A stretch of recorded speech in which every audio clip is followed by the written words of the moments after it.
মসজিদে ওই সন্ধ্যে আজান, চল নামাজে চল। দুঃখে পাবি সান্ত্বনা, তুই বক্ষে পাবি বল রে, মসজিদেতে চল। মসজিদে ওই সন্ধ্যে আজান, চল নামাজে চল। দুঃখে পাবি সান্ত্বনা, তুই বক্ষে পাবি বল রে, মসজিদেতে চল। মলিন মাটি লাগলো যা তোর দেহ মনের মাঝে, সাপ হবে সব তোর তুই যেই দাঁড়াবি রে যেই নামাজে। রোজগার যদি করবি রে তুই আখিরাতের ফসল রে, চল নামাজে চল। দুঃখে পাবি সান্ত্বনা, তুই বক্ষে পাবি বল রে, মসজিদেতে চল। কার তরে তুই মরিস খেটে, কে হবে তোর সাথী? বেনামাজির আঁধার ঘরে কে জ্বালাবে বাতি? হায়রে কে জ্বালাবে বাতি? আল্লাহর নামে শির লোটাই জীবন কর সফল, ওরে চল নামাজে চল। দুঃখে পাবি সান্ত্বনা, তুই বক্ষে পাবি বল। হাজার কাজের ওসিলাতে নামাজ করিস কাজা, খাজনা তার দিলি না কো যে দুনিয়ার রাজা। তাকে 5 বার তুই করবি স্মরণ, তাতেও কেন ছল, ওরে চল নামাজে চল। দুঃখে পাবি সান্ত্বনা, তুই বক্ষে পাবি বল ওরে, মসজিদেতে চল।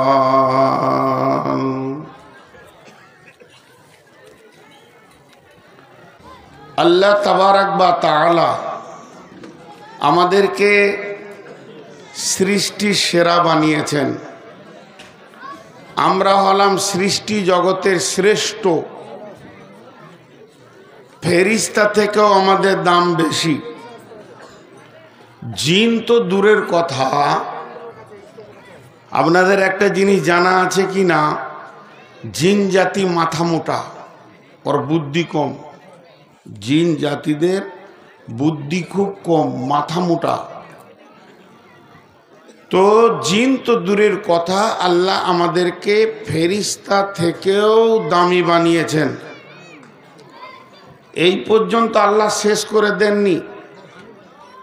সব থেকে দামি নবীর উম্মত বানিয়েছেন। এখান থেকেই শেষ নয়, সব থেকে দামি কিতাব আমাদেরকে আহলে কোরআন আহলে হাদিস বানিয়েছেন। এত দামি কিতাব আমাদেরকে দিয়েছেন। এই পর্যন্ত শেষ নয়, আল্লাহ তাবারাক বা তাআলা আমরা কিভাবে চলবো, বলবো, উঠবো, বসবো, আমার হাত কি করবে, আমার চোখ কি করবে, আমার পা কি করবে, সমস্ত কিছু পুঙ্খানুপুঙ্খানু তিনি বলে দিয়েছেন। আমার কথাটা খেয়াল করেন, খুব ধ্যানের সঙ্গে খেয়াল করবেন। একটা মানুষ তার লাইফটা কিভাবে চালাবে, তার জন্য আল্লাহ কোরআন দিয়েছেন। আর কোরআনের মহা শিক্ষক আল্লাহ তাবারাক ওয়া তাআলা নবী মুহাম্মদ রাসূলুল্লাহ সাল্লাল্লাহু আলাইহি সাল্লামকে দিয়ে দিয়েছেন। একটা কথা, তাহলে আমরা সার্বাঙ্গীন সুন্দর। চলেন, মাথা থেকে নিয়ে পা পর্যন্ত আল্লাহ অনেকগুলি পার্টস দিয়েছেন। তার মধ্যে যতগুলি পার্স দিয়েছেন সেই পার্সগুলি কে কতটা কি কাজ করলো এর স্টেটমেন্ট, এর লিস্ট, এর কথা, এর হিসাব আল্লাহর কাছে আছে। আপনারা আমার দিকে ধ্যান দেন, ধ্যান এধার ওধার করলে হবে না। আল্লাহ আপনারা আমার দিকে ধ্যান দেন।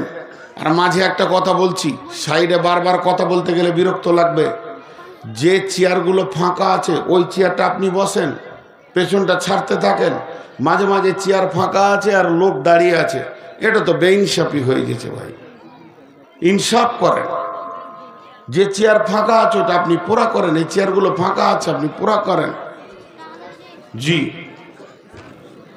তো আল্লাহ তাবারাক ওয়া তাআলা এমন একজন যে আমার জিন্দেগির সমস্ত হিসাব দিয়ে দিতে পারবেন। কিয়ামতের মাঠে যখন হিসাব হবে, কিয়ামতের মাঠে যখন হিসাব হবে, তখন আল্লাহকে যদি জিজ্ঞেস করি আমার পা কত পা চলেছে, কত কিলোমিটার চলেছে, কত ঘন্টা চলেছে, আল্লাহ দিয়ে দিতে পারবেন। আমার হাত পৃথিবীতে কতক্ষণ কাজ করেছে আল্লাহ দিয়ে দিতে পারবেন। আমার চোখ টোটাল জীবনে কত সেকেন্ড দেখেছে আর কত সেকেন্ড ঘুমিয়ে রেস্ট নিয়েছে আল্লাহকে জিজ্ঞেস করলে আল্লাহ দিয়ে দিতে পারবেন। আমার উপস্থাপনাটা একটু ধ্যানের সঙ্গে আপনারা শুনবেন, বাকি যা করবেন না করবেন। আমার কান কত ঘন্টা শুনেছে এবং কত ঘন্টা ভালো শুনেছে, কত ঘন্টা খারাপ শুনেছে, যদি আমি আল্লাহকে জিজ্ঞেস করি কিয়ামতের মাঠে, তো আল্লাহ এর হিসাব দিয়ে দিতে পারবেন। কিন্তু আল্লাহ এক কথাই বলে দিয়েছেন যে তোমাদের পেছনে আমার সংরক্ষণকারী সংরক্ষণ করছে। লিখক লিখছে, গোটা দেহকে মেনশন করে বলেছেন। আবার আল্লাহ আরেক জায়গায় বলেছেন ইনকুল্লু নাফসিন লাম্মা আলাইহা হাফিজ, আমি প্রত্যেকটি আত্মার পেছনে আমার সূক্ষ্ম দর্শন, সূক্ষ্ম দৃষ্টি আমার লেগে আছে। Clear clear clear. কিন্তু দেহের মধ্যে কোনো পার্টস, কোনো একটা পার্টসকে মেনশন করে আল্লাহ আয়াত নাজিল করেননি, কিন্তু একটা পার্টসকে মেনশন করে আল্লাহ আয়াত নাজিল করেছেন। একটা পার্টস, সেটা কি? বিসমিল্লাহির রহমানির রহিম। মা ইয়ালফিযু মিন কাউলিন ইল্লা লাদাইহি রাকিবুন আতীদ। মা ইয়ালফিযু মিন কাউলিন ইল্লা লাদাইহি রাকিবুন আতীদ। আল্লাহ রাব্বুল আলামিন বলেন, হে আমার গোলামের দল, তোমার জবান এমন একটা শব্দ বের করে না, তোমার জবান এমন একটা শব্দ বের করে না যেটা আমার সংরক্ষণকারী সংরক্ষণ করে না। আল্লাহর গোটা বডিতে তো একটা দৃষ্টি রয়েছে, আবার খাস করে জীবের ওপরে আল্লাহ আলাদা একটা সংরক্ষণ রাখছে। জীব এত মজবুত, জীবের ব্যাপারে আল্লাহ আলাদা আয়াত নাজিল করলেন। চাওয়ালা বেরো, সোজা ধুলিয়ান স্টেশন, তুমি যেন একবার 3 কিলোমিটারের এধারে কোথাও না থাকো। বায়ান শুরু হলো, চাটা নিয়েও ঢুকে পড়লো, মনে হচ্ছে যেন আয়াতটা ওর জন্যই পড়েছিলাম, ওর চায়ের বরকতের জন্য পড়েছিলাম। শালা আমার নসিব। তাহলে জীব কত খতরনাক। জীব আমি যদি লাঠি দিয়ে মারি তো লাগবে চামড়াতে, কাউকে যদি লাঠি দিয়ে মারি তো লাগবে চামড়াতে, আর জীব দিয়ে যদি কাউকে মারি তো লাগবে দিলে, চামড়ায় লাগবে না, একবার লাগবে দিলে। তো জীবের মার দিলে গিয়ে পৌঁছায়, আর লাঠির মার চামড়াতে গিয়ে পৌঁছায়। আসমান জমিন পার্থক্য আছে। চামড়া ফেটে গেলে রিপেয়ার হবে, কিন্তু দিল ফাটলে রিপেয়ার হবে না। দড়ি কেটে গেলে রিপেয়ার হয়, কিন্তু একটা গিঁড়ে থেকে যায়। দিল ফেটে গেলে হাত পা ধুয়ে মাপ চেয়ে নেওয়া যাবে, কিন্তু ওই দাগটা থেকে যাবে।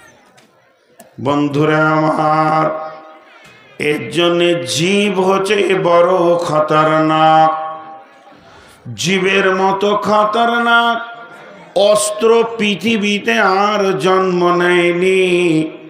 সে চামড়া কাটবে না, হাড় কাটবে না, মাংস কাটবে না, এমন ভাবে জিন ভূতের মতো অদৃশ্য হয়ে ভিতরে ঢুকে গিয়ে দিলকে টুকরো টুকরো করে দেবি। তাই আমার আল্লাহ বলছেন, মা ইয়ালফিযু মিন কাওলিন ইল্লা লাদাইহি রাকীবুন আতীদ। তুমি এমন একটা শব্দ ব্যবহার করছো না যেটা আমার কাছে সংরক্ষণ নাই। জি ভাই, খুব হুঁশিয়ার। এবার কয়েকটা দর্শন কথা বলবো, ফিলোসফিগুলো একটু ধ্যান দিয়ে শুনবেন। শেখ সাদির কথা আছে এখানে, আরো কারো কারো কথা আছে, দর্শন কথা বলবো। তো এই আয়াতটা খেয়াল করি। আল্লাহ তাবারাক ওয়া তাআলা আবার জীবের ব্যাপারে কি বলছে দেখেন। ইয়া আইয়ুহাল্লাযীনা আমানু কুলু ইত্তাকুল্লাহা ওয়া কুলু কাওলান সাদীদা।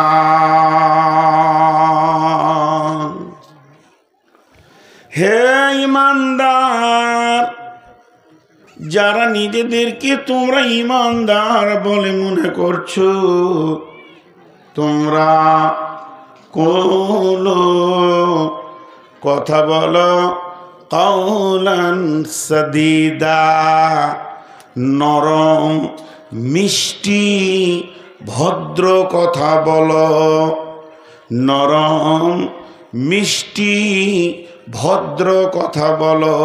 কাউকে কড়া কথা বলবে না।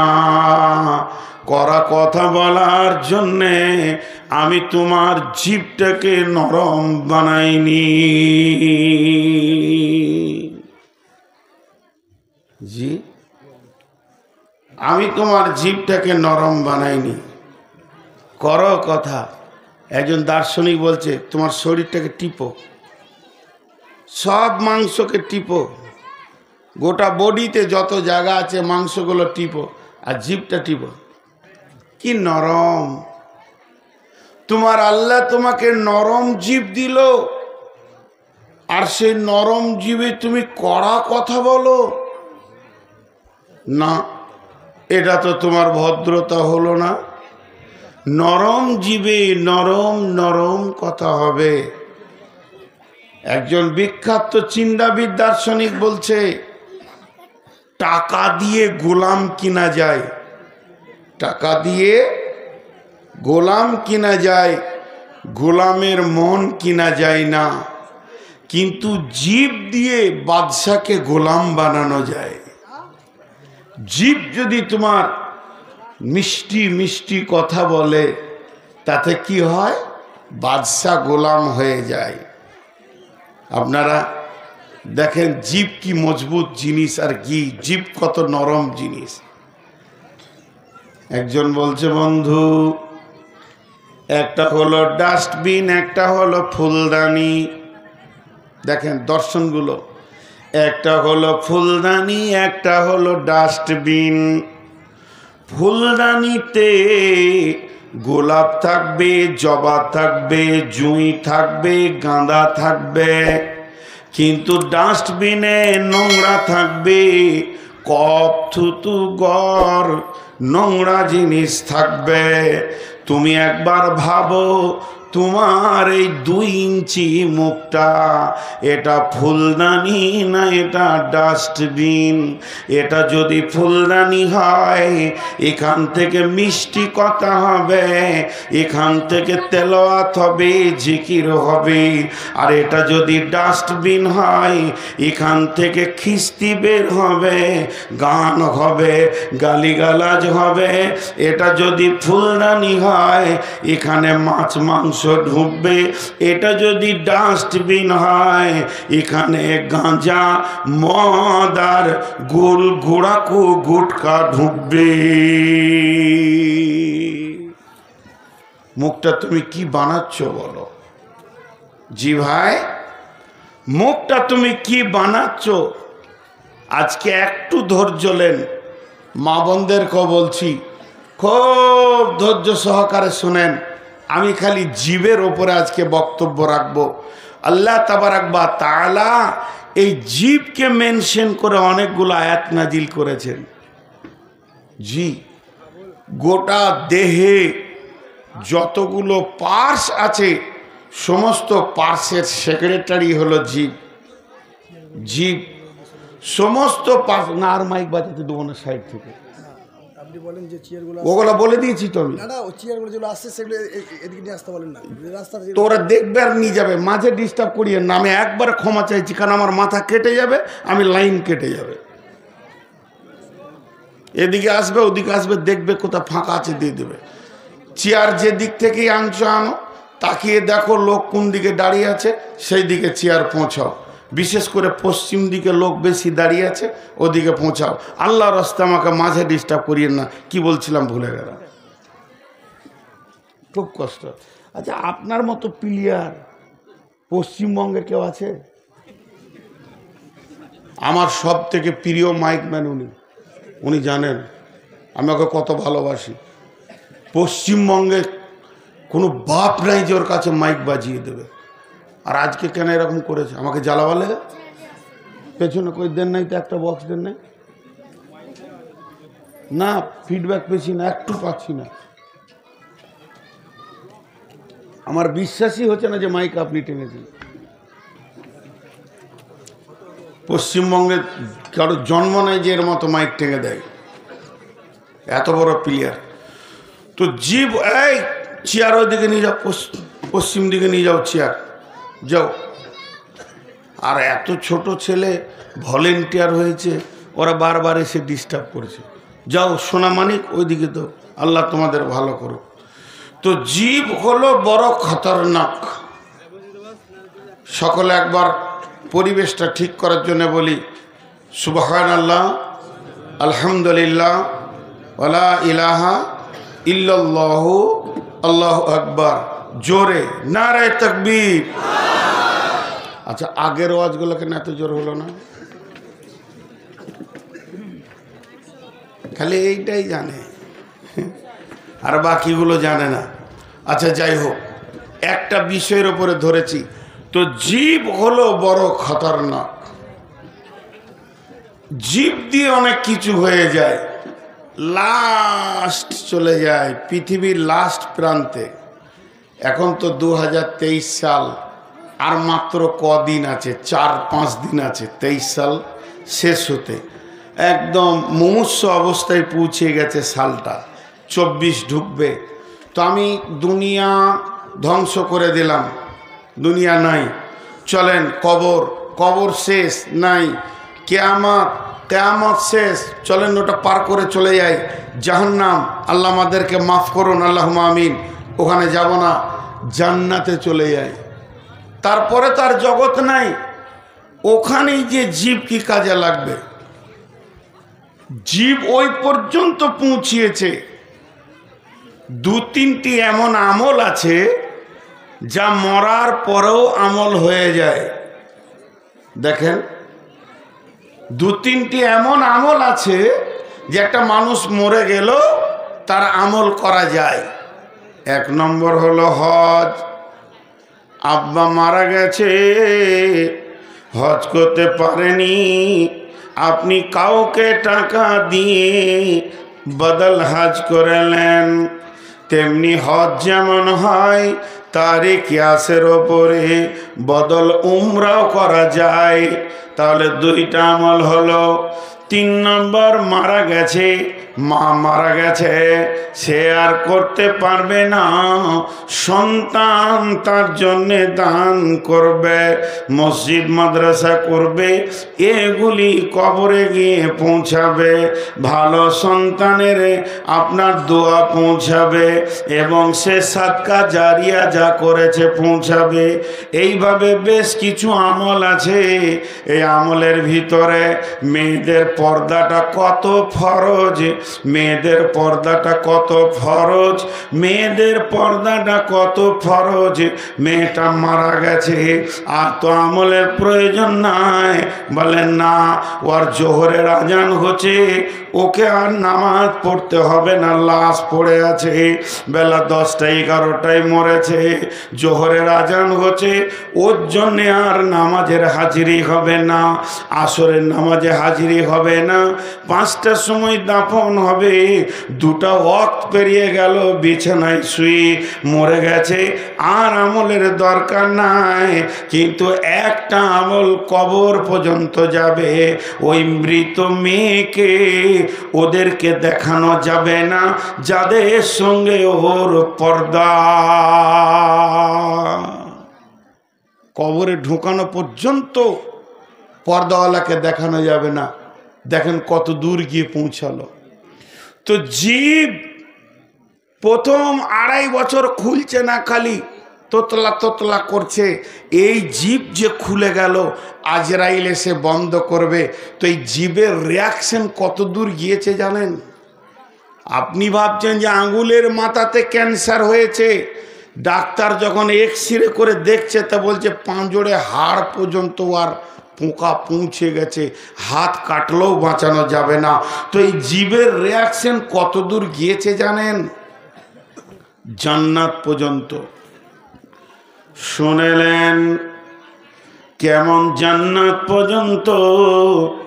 আল্লাহ বলছেন, লা তাসমাউ ফিহা লাগওয়ান ওয়ালা কিযাবা, লা তাসমাউ ফিহা লাগিয়া। লাও, তোমরা জান্নাতে অতিরিক্ত কথা শুনতে পাবে না, জান্নাতে গালিগালাজ শুনতে পাবে না। জান্নাত এমন একটি নিয়ামত, সেখানেও জীব কন্ট্রোল থাকবে। একদম কন্ট্রোল ওলাই জান্নাতে যাবে। যার জীব পৃথিবীতে বেকন্ট্রোল হয়ে গেছে, ওই লোকটার ব্যাপারে বলা হচ্ছে জান্নাত যাওয়া বড় কঠিন হয়ে যাবে। জি ভাই, একজন বিরাট বড় ইসলামী চিন্তাবিদ, এটা হাদিস কোরআন লয় যেটা এখন বলছি, একটা বড় মুফাসসিরের চিন্তা চেতনা বলছি।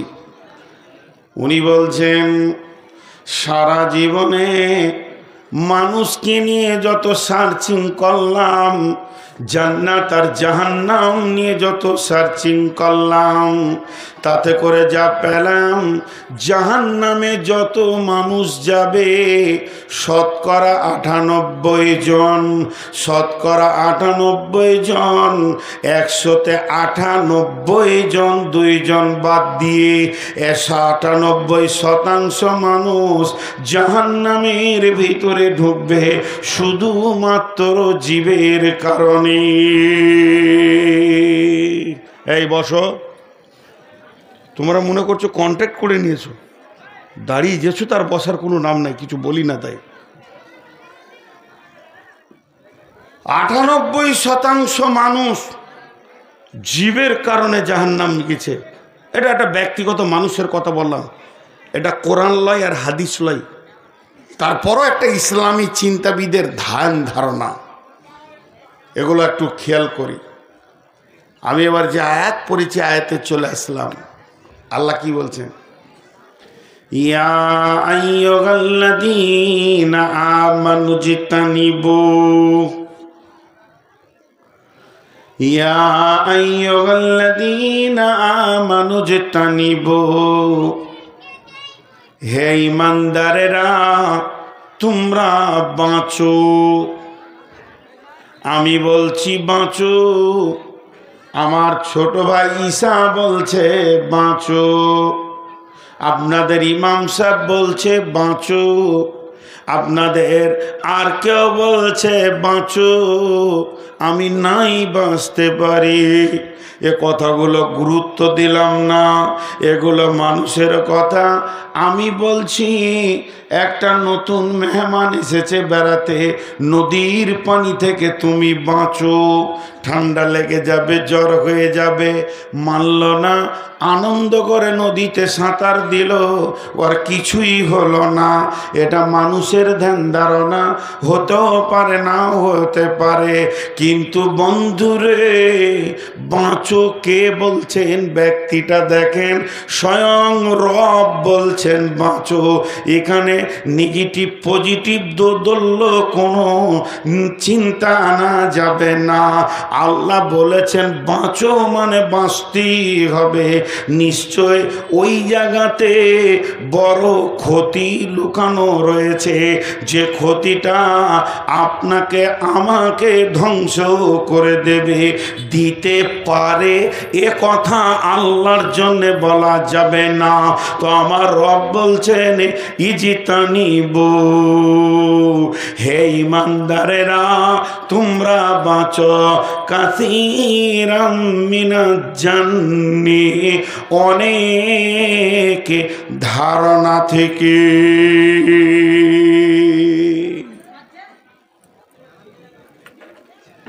ধারণা মানে অনুমান, ধারণা মানে অনুমান।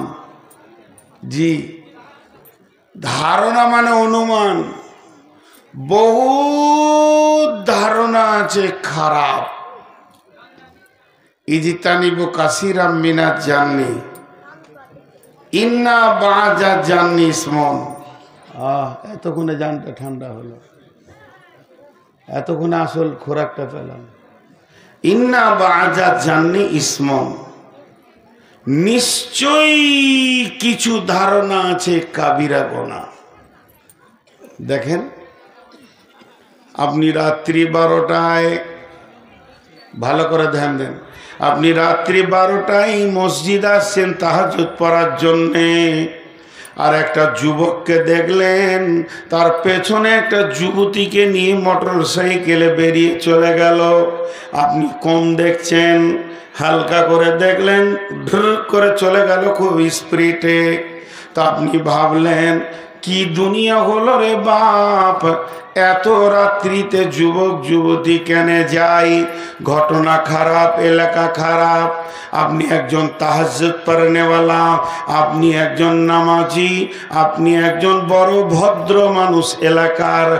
সেই 12টা 1টা রাত 2টো থেকে নামাজ আর তেলাওয়াত করে করে চোখের পানি ফেললেন। ফজরের আজান হলো, জামাতে নামাজ পড়ে সালাম ফিরে ইমাম সাহেবকে ফুট করে বলে দিলেন, মৌলভী সাহেব আজকে গভীর রাত্রিতে দৃশ্য দেখলাম, মনটা বড় খারাপ লাগছে। একটা ইয়ং ছেলে মাস্তান পেছনে একটা যুবতীকে নিয়ে চলে গেল। তুমি ধারণা করলে ওরা দুজনা বড় নোংরা, লুচ্চার বেশ্যা গেল। কিন্তু আসলে ঘটনাটা কি? গভীর রাত্রিতে একটা মেয়ের অ্যাপেন্ডিসাইডের ব্যথা উঠেছে। মেয়েটা এইচএস পড়ে, এখনো বিয়ে হয়নি। তার ভাই তাড়াতাড়ি তাকে হসপিটালে তাড়াতাড়ি নিয়ে গেল। ব্যথা সহ্য হচ্ছে না। কেন তুমি ধারণা করলে আমার আল্লাহ বলছেন এই ধারণা করাটা কে তোমাকে বলেছে? ধারণাটা তুমি করবি বা কেন? আমি তো ধারণা করতে বলিনি, পৃথিবীটা পরিচালনা করছি আমি। কাকে আযাব দেব, কাকে জান্নাত দেব, কাকে জাহান্নাম দেব, ব্যাপারটা আমার। তোমাকে তো বলিনি মসজিদ যেতে যেতে একটি কাজ দেখে ওটাকে ধারণা করে ইমাম সাহেবের সঙ্গে বসে যাও গীবত করতে। অতএব শুনে নাও, ধারণা একটা এমন নোংরা জিনিস, সে হচ্ছে একটা বিরাট গুনহার গোডাউনের চাবিকাঠি। যে লোকটা ধারণা করতে শুরু করে তার দ্বারা পৃথিবীর সমস্ত পাপগুলো আসান হয়ে যায়। তো আমার আল্লাহ বলছেন প্রথমেই তুমি ধারণা বন্ধ করে দাও।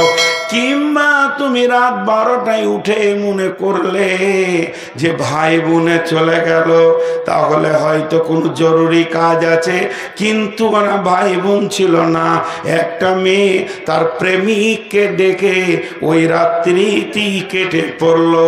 তবে কেন তুমি ভালো ধারণা করেছ? এটাও তো তোমার চলবে না, কারণ তুমি কি জানো ওরা দুজনকে। অতএব আমার আল্লাহ বলছেন ধারণা থেকেই তুমি নিজেকে বাঁচাও, তুমি অনুমান থেকে নিজেকে বাঁচাও। ইন্না বাদাত জান্নি ইসমন, এমনও কিছু ধারণা রয়েছে যেগুলো হলো কাবিরা গুনাহ।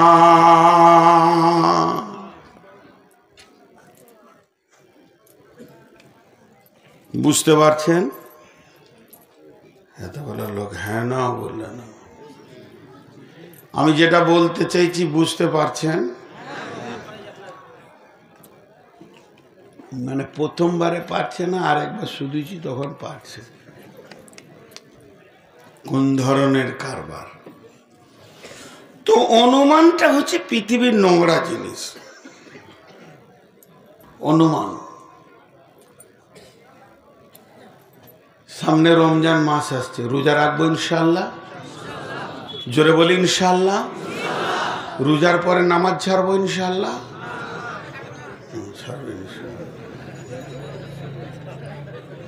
রোজার পরে নামাজ ছাড়বে। কে কে রোজা রাখবো না হাত তুলি? 4-5টা উঠেছে। রোজা রাখবে না। এবার একটা কথা আপনাদেরকে বলি, রমজান মাস আর চলছে শবে কদরের রাত, মাসের প্রথম দিকে না শেষ দিকে? আর আল্লাহর নবী এতেকাফ নিয়েছেন। এতেকাফ কে নিয়েছেন? নবী মুহাম্মদুর রাসূলুল্লাহ। বিবি সাফিয়া গেছেন নবীজিকে দেখা করতে মসজিদে, ওই দূরে বাড়ি। আর এশার নামাজ পড়ে সব সাহাবীরা চলে গেছেন। তো বিবি সাফিয়া আস্তে আস্তে করে গিয়ে রসুলের কাছে মসজিদের ভিতরে ঢুকেছেন। দেখ কথা 2-4টা কথা যা আলোচনা করার ছিল করেছে। কথা বলতে বলতে বলতে বলতে একটু রাত বেশি হয়ে গেছে। বিবি সাফিয়া বলছেন নবীজিকে, ইয়া রাসূলুল্লাহ আপনি আমাকে একটু আগিয়ে দেন, কারণ এতেকাফের লোক তো বাড়ি ঢুকবে না, উনি মসজিদ থেকেই থাকবেন। তো মসজিদে যে থাকবে, তো আমি রাস্তায় বাড়ি যাব, আপনি বাড়ির কাছাকাছি পর্যন্ত আমাকে দিয়ে আসেন। তো নবীজি বিবি সাফিয়াকে নিয়ে যাচ্ছেন। আর রাত কিন্তু আন্ধার রাত, মানে চাঁদ তো শেষের দিকে, যদি 27-25 হয়, চাঁদ তো নাই, এ তো রাত, আন্ধার রাত। নিয়ে যাচ্ছেন। এবার মসজিদ থেকে দক্ষিণ মুখে, কথার কথা বোঝানোর জন্য বলছি, হাদিসে দক্ষিণ আসেনি, এই মুখে যাচ্ছেন আল্লাহ রসুল আর বিবি সাফিয়া, দুজনের সম্পর্কে স্বামী স্ত্রী। আর এই দিক থেকে একটা সাহাবী হেঁটে চলে গেলেন, এই পাশ দিয়ে আঁধারে। নবীজি ওনার বিবিকে বলছে, সাফিয়া দাঁড়াও। দাঁড়িয়ে গেল, ওকে ডাকছে, ওই আল্লাহর বান্দা, ওই আল্লাহর বান্দা। জি হুজুর, এদিকে এসো। কাছে এলো, যে বলছে এই মেয়েটি আমার বিবি সাফিয়া, যাও। ও কিছুই বলেনি। আল্লাহ রসুল বললেন, এই মেয়েটি আমার বিবি সাফিয়া, যাও। তখন সাহাবীটা বলছেন, ইয়া রাসূলুল্লাহ, আপনার ব্যাপারে আমি কোনো কিছুই বলিনি, তবে কেন এমন বললেন আপনি? নবীজি বললেন, তুমি বলনি তুমি ভালো, আমি ভালো, আমার বিবি ভালো, কিন্তু শয়তান ভালো নয়। একটা গোষ্ঠী, একটা দল সব সময় আমার বদনামের জন্য লেগে আছে। তারা যখন আলোচনা করবে নবী মুহাম্মদ নারী আসক্ত মানুষ, সে নারী পেলে ব্যবহার করে, তখন তোমার ভিতরে ধারণা এসে যাবে, আমিও একদিন গভীর রাতে দেখেছি একটা মেয়ের সঙ্গে চলতে। তো যাতে করে তোমার ভিতরে এই নোংরা ধারণাটা না ঢুকে আর ঈমানটা না নষ্ট হয়ে যায়, তার জন্য আমি একটা বাঁধ দিয়ে দিলাম, এটি হলো আমার বিবি সাফিয়া। তার মানে আল্লাহ বলছেন, ইন্না বাদা জান্নি, সমস্ত অনুমান গোমান লয়, এমন কিছু ধারণা আছে, এমন কিছু অনুমান আছে যেটা হলো গুনহা।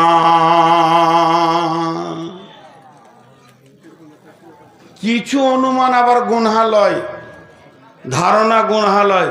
সেটা কেমন? এদিকে তাকান। 1 কেজি হতে পারে অনুমান, 1 কেজি না না, 1 কেজি 250 হবে, এটা গুনাহ হবে? কোন একটা মাল কেউ নিয়ে যাচ্ছে, কিরে মাছটা কত দাম দিল? 500 টাকা।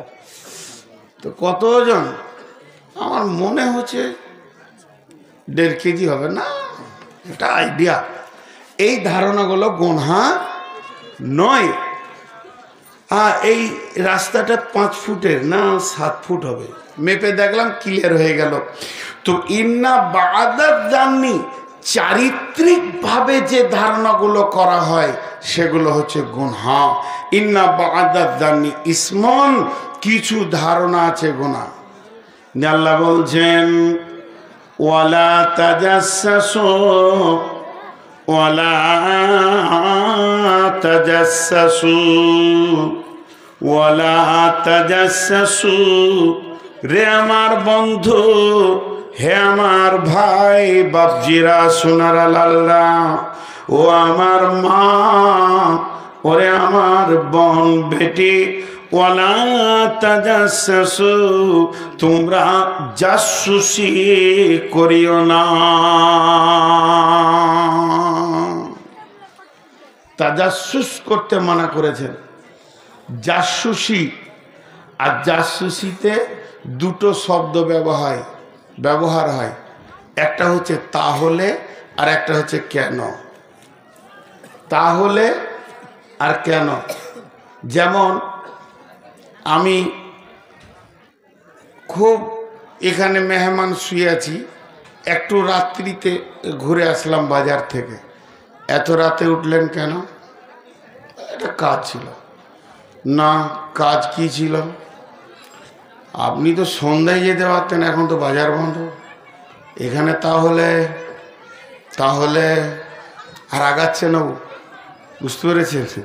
তাহলে কিছু থাকতে পারে। আপনি এধার ওধার নদীর ধারে ঘুরছেন, এটাকে বলছে জাসুসি।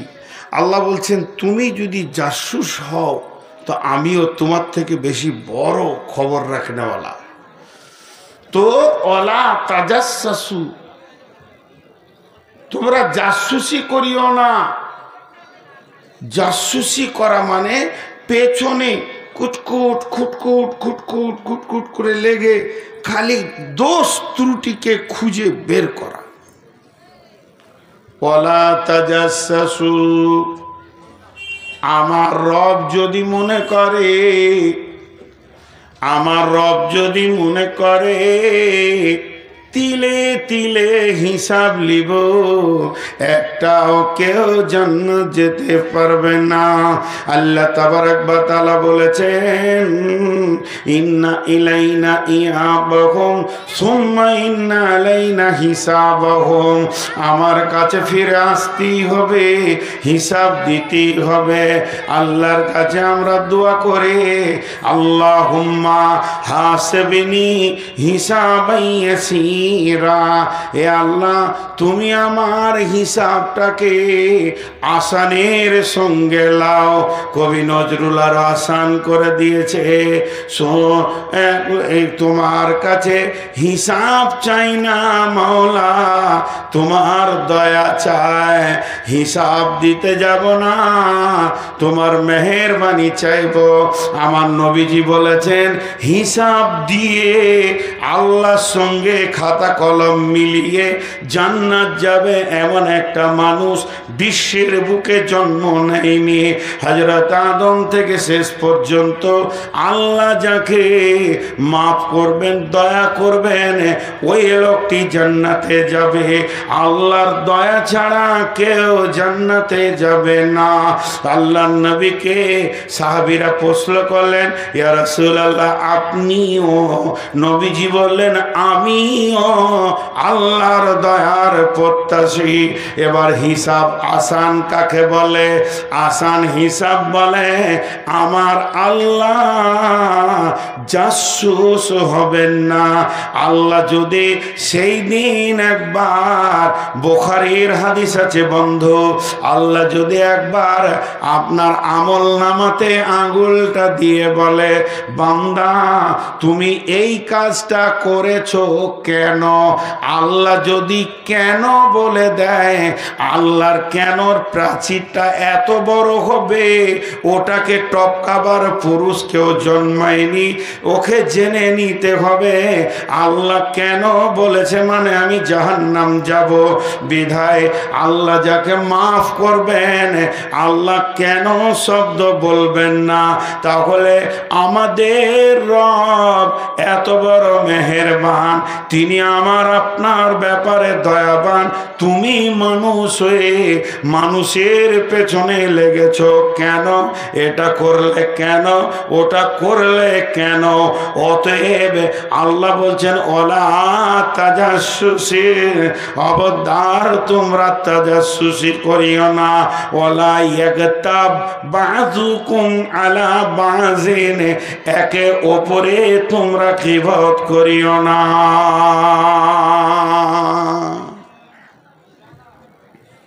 জি, একে অপরে গীবত করিও না। এখানে তিনটি কথা বলা হয়ে গেল, আপনারা খেয়াল করেছেন কি না? নাম্বার 1 বলা হলো বাঁচো ধারণা থেকে। 2 নম্বর বলা হলো যে তাজাসসুসি করিও না মানুষের পেছনে, খুসখুস খুসখুস খুসখুস করে লেগে থেকো না। 3 নম্বর বলা হলো ওলা ইয়াগতাব বাযুকুম বাযান, তোমরা একে অপরে গীবত করিও না, পেছনে পরনিন্দা পরচর্চা করিও না। আর ওই কাজগুলো কে করে? জীব। ওই কাজগুলো কে করে? জীব করে। অতএব গীবত করিও না, গীবত করিও না, গীবত করিও না, গীবত করিও না। কিন্তু আমাদের গীবত করা খুব, গোল করে বসে গেল। আল্লাহর নবী বলছেন, আল গীবাতু আসাদ্দু মিনাজ জিনা, আল গীবাতু আসাদ্দু মিনাজ জিনা। গীবত হলো জেনার থেকেও বড় কঠিন। গীবত কার থেকে কঠিন? জেনা ব্যভিচারের থেকে কঠিন। এই জেনা ব্যভিচারের থেকে গীবত হলো কঠিন। তাহলে কেন কঠিন? জেনা কাকে বলে, তার ডেফিনেশন কি? জেনার ডেফিনেশন হালকা করে বলবো, ডিপলি বলবো না। যে মেয়েটা আমার জন্যে হারাম, যার সঙ্গে আমার বৈবাহিক সম্পর্ক নাই, যাকে আমি মহারণা দিইনি, মেয়েদের জন্য যে পুরুষটা হারাম, যাকে সে বৈবাহিক সম্পর্কে আবদ্ধ করেনি, এই রকম একটা পুরুষ, এই রকম একটা নারী, দুইজন কোনো নির্জন জায়গাকে বেছে নেবে। নারীর শরীরে কাপড় থাকবে না, কত বড় বেহায়া বেপনাম। পুরুষের শরীরেও কাপড় থাকবে না, কত বড় বেহায়া বেপনাম। দুইজন দুইজনের অঙ্গকে দেখবে, তারপরে তারা স্বামী স্ত্রীর মতো অবৈধ সম্পর্কে লিপ্ত হয়ে যাবে। স্বামী স্ত্রী বৈধ সম্পর্কে, এরা অবৈধ সম্পর্কে লিপ্ত হবে। এত বড় নোংরা কাজ।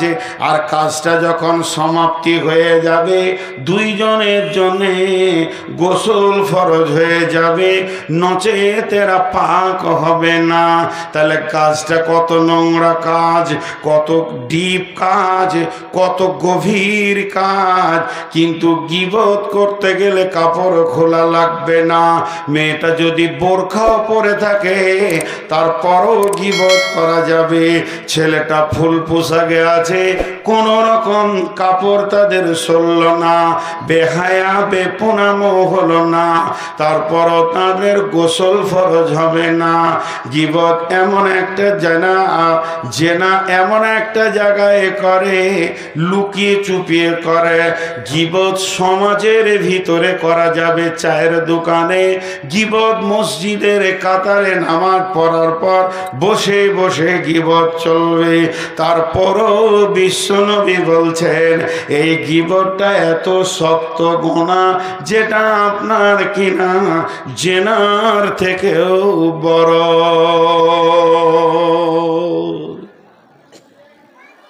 আজীব ব্যাপার,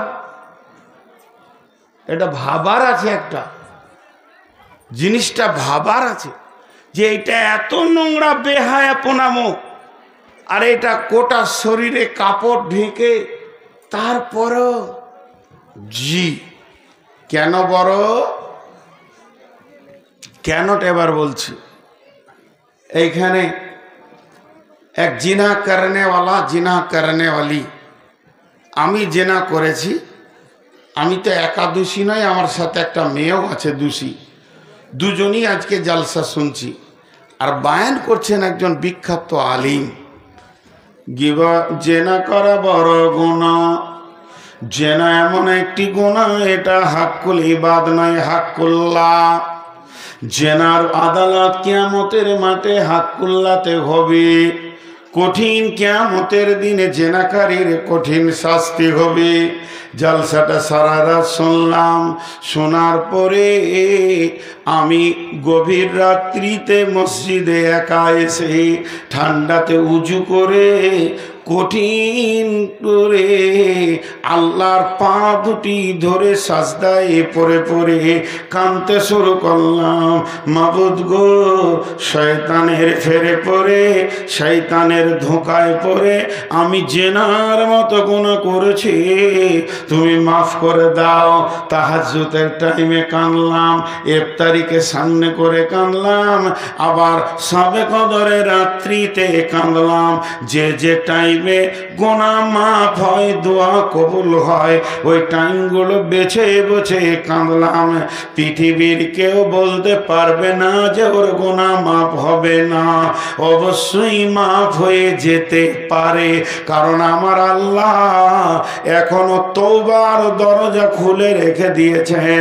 আমার রব বলেন, মানুষ পাপ করে যখন আমার কাছে কাঁদে, ইন্নাল্লাহ গাফুরুর রহিম, আল্লাহ জবরদস্ত গুনাহকে মাফ করনে ওয়ালা। আল্লাহ তাবারাক ওয়া তাআলা বলেছেন, ইজহিবনাস সাইয়্যাত বিল হাসানা, এমন কিছু নেকি আছে যে গুনাহকে সরিয়ে দেয়। আমি এমন আমল করলাম, আমার রব আমাকে মাফ করলো। আমার সাথে যে মেয়েটা জিনাতে লিপ্ত হয়েছিল, ওই মেয়েটির চোখের পানিতে কাঁদতে লাগলো, মাবুদ মাবুদ রে, তোমার শয়তান আমার পেছনে লেগে আমার ইজ্জতকে লুটিয়ে দিয়েছে।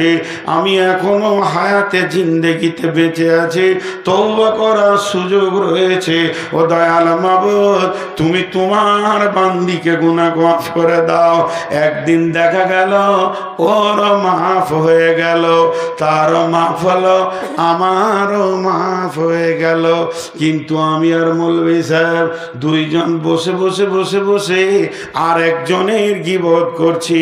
ওই করেছে, ওই করেছে, এমক করেছে, তসুক করেছে। আমি আবার গীবতের গুনার জালসা শুনে নিয়েছি। এবার কি করব? একটা তো মাপ চাইলাম, বেনামাজি ছিলাম, মাপ চেয়ে নামাজ ধরলাম। মদ খেয়েছিলাম, সেটাকেও তওবা করে নামাজ ধরলাম। আমি জুয়া খেলেছি, সেটাও তওবা করে নামাজ ধরলাম। আমি ফ্রি ফায়ার খেলেছি, পৃথিবীর যত গুনাহ আছে একটা একটা করে তওবা করে নিয়েছি। এবার আমি গুনার লিস্টটা খুলে দেখছি, আমার আর একটা গুনাহ হ্যাঙ্গের মতো ঝুলছে, হ্যাঙ্গিং হয়ে ঝুলছে। সেটা কি না, আমরা দুইজন মিলে আর এক মওলানার গীবত করেছি। এবার কি করব? আবার গভীর রাত্রিতে কাঁদতে শুরু করলাম, আল্লাহ মাফ করে দাও।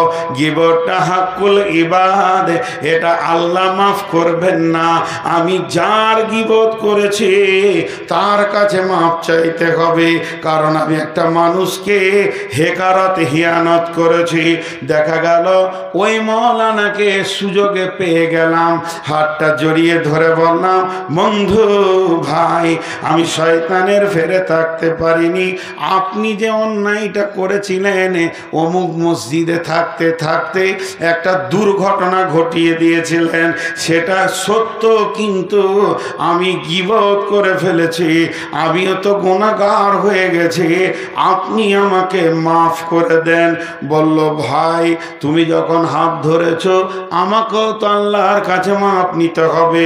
মানুষ মানুষকে মাফ করলে আল্লাহ তাকে মাফ করেন, বিধায় আমি তোমাকে মাফ করে দিলাম। আমি জানে আশ্বস্ত পেলাম যে আমার গীবতের গুনাহটা মাফ হয়ে গেল। কিন্তু না, লাভ আবার নাটা কেন বলছি? কিন্তু না, নাটা কেন বলছি? মাপ হবে। আমি গীবত করেছি, তার মাপটা হবে। আমি তার কাছে মাপ চেয়েছি, সে মাফ করেছে, মাপ হবে। কিন্তু আমি একা তো করিনি। আমি বলেছি 5 জনকে, তারা বলেছে 25 জনকে, তারা বলেছে 100 জনকে। এই করতে করতে গোটা ধুলিয়ান, গোটা শামশেরগঞ্জ থানা, গোটা এলাকা প্রচার হলো। ও আমার বন্ধু, এতগুলো এজেন্ট যে ছেড়ে দিলাম, তাদের মুখ তো আর বন্ধ নাই। সমস্ত গুণাগুলি আমার আমলনামাতে জমা হবে। এর জন্য বিশ্বনবী বলেছেন যে জেনার থেকে বড় কঠিন হচ্ছে গীবাত। আল গীবাতু আশাদ্দু মিনাজ জিনা। এটা একটা কঠিন জিনিস, জি, এটা অনেক কঠিন জিনিস। অতএব জবান এমন একটা জিনিস যা কন্ট্রোল করা খুব ফরজ। জবান যদি বেকন্ট্রোল হয়, গোটা বডি বেকন্ট্রোল হবে। কোরআন বলেছে জবান কন্ট্রোল, বডি কন্ট্রোল। তাহলে জিভ গোটা বডিকে পরিচালনা করছে। জবান বেকন্ট্রোল তো হাত পা সব বেকন্ট্রোল, আর জবান কন্ট্রোল তো সব কন্ট্রোল। এগুলোকে একটু খেয়ালের ভিতরে রাখতে হবে। কোথা বলেছেন? আল্লাহ কোরআনে বলেছেন। আয়াতটা পড়েছি, কিন্তু এটা একটু আগেই। এরপর আল্লাহ কি বলছেন? আইয়ুহিব্বু আইয়াকুলা লাহমান আখিহি লাহমা আখিহি মাইতান ফাকারিহতুমুহু। হে পৃথিবীবাসী, তুমি কি এটা পছন্দ করো, তোমার মৃত ভাইয়ের মাংস খাওয়াকে? কত নীচ কথা বলছেন আল্লাহ। সবাই একটা মৃত ব্যক্তিকে ধারণায় নিয়ে আসি, আপনার বাড়ির পাশে যেটা মরেছে, এটা আমি বোঝানোর জন্য বলছি, তার চেহারাটা, তার বডিটা মাথায় নিয়ে আসেন, ছবিটা। এবার বলেন, ওই মৃত ব্যক্তির শরীরে যদি সামান্য মাংসকে কেটে নিয়ে ছোট ছোট কুচি কুচি করে একটা প্লেটে দিয়ে নুন দিয়ে যদি আপনাকে কাঁটা চামচ দেওয়া হয় যে খেয়ে নেন, খেতে পারবেন কি? বলেন না।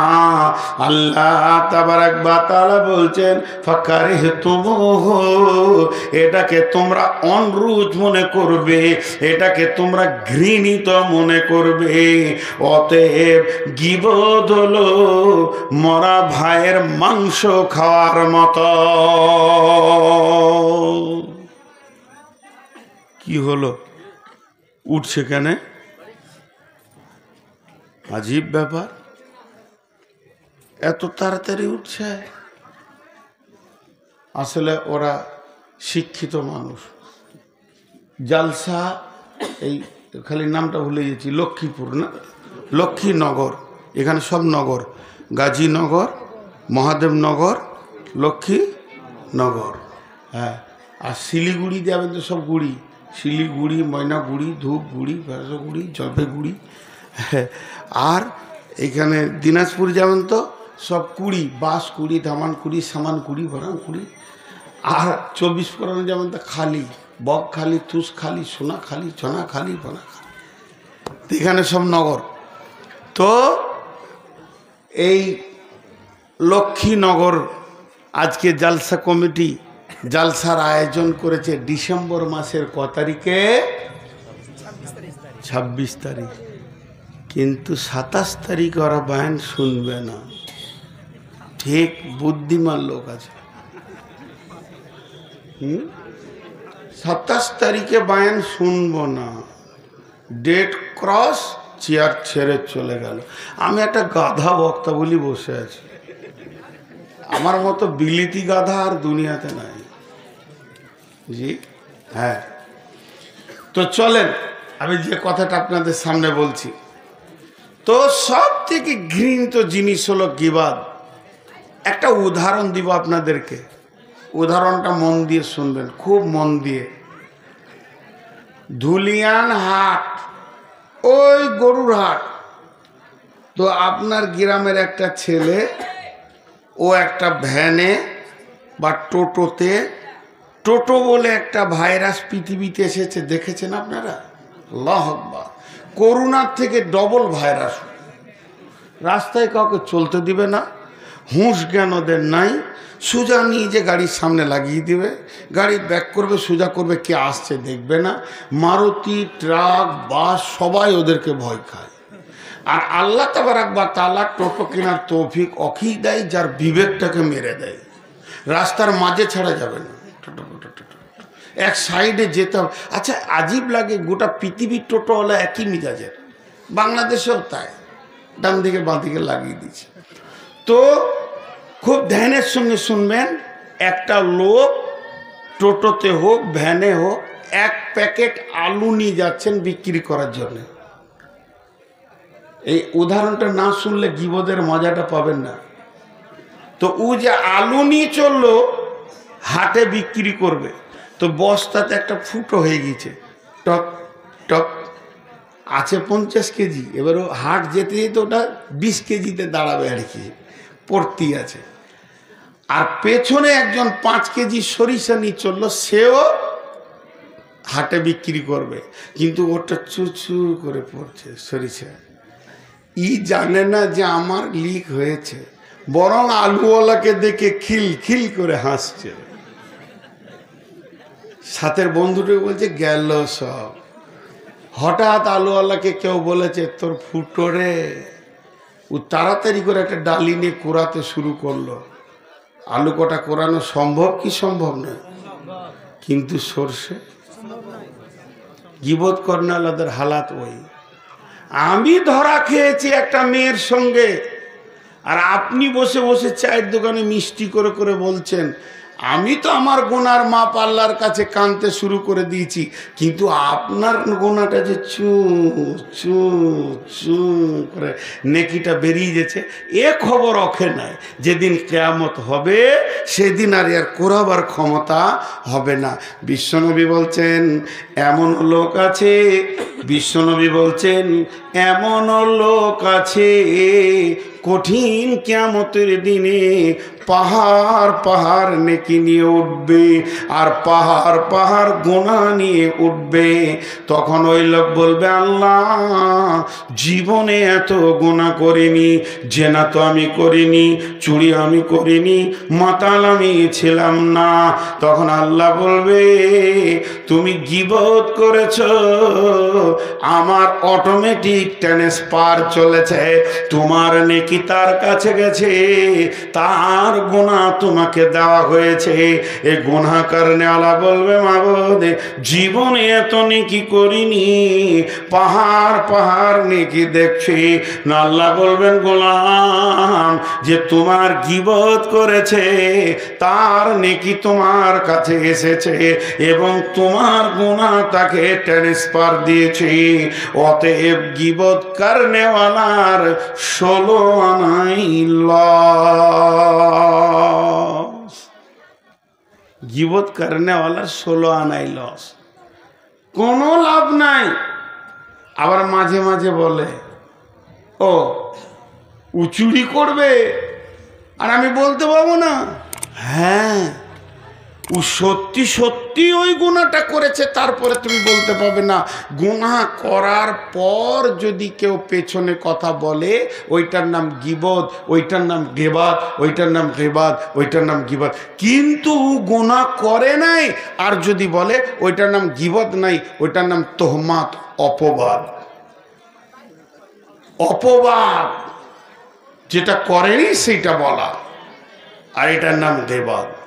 তাহলে গীবত আর অপবাদের পার্থক্যটা বুঝে নিলাম। আল্লাহ বলছেন ওয়াত্তাকুল্লাহ, আল্লাহকে ভয় করো। ওয়াত্তাকুল্লাহ ইন্নাল্লাহ তাওয়াবুর রহিম, নিশ্চয় আল্লাহ বড় মেহেরবান, তওবা কবুল করনে ওয়ালা। এবার বলেন তো, একটা কথা আপনাদেরকে বলেছি, জীব হচ্ছে গোটা শরীরের সেক্রেটারি। চলেন এক একটা পার্টস বলেন। পা 2টো গুনাহ করে, 3টে গুনাহ করে, হার্ডলি 5টা গুনাহ করে।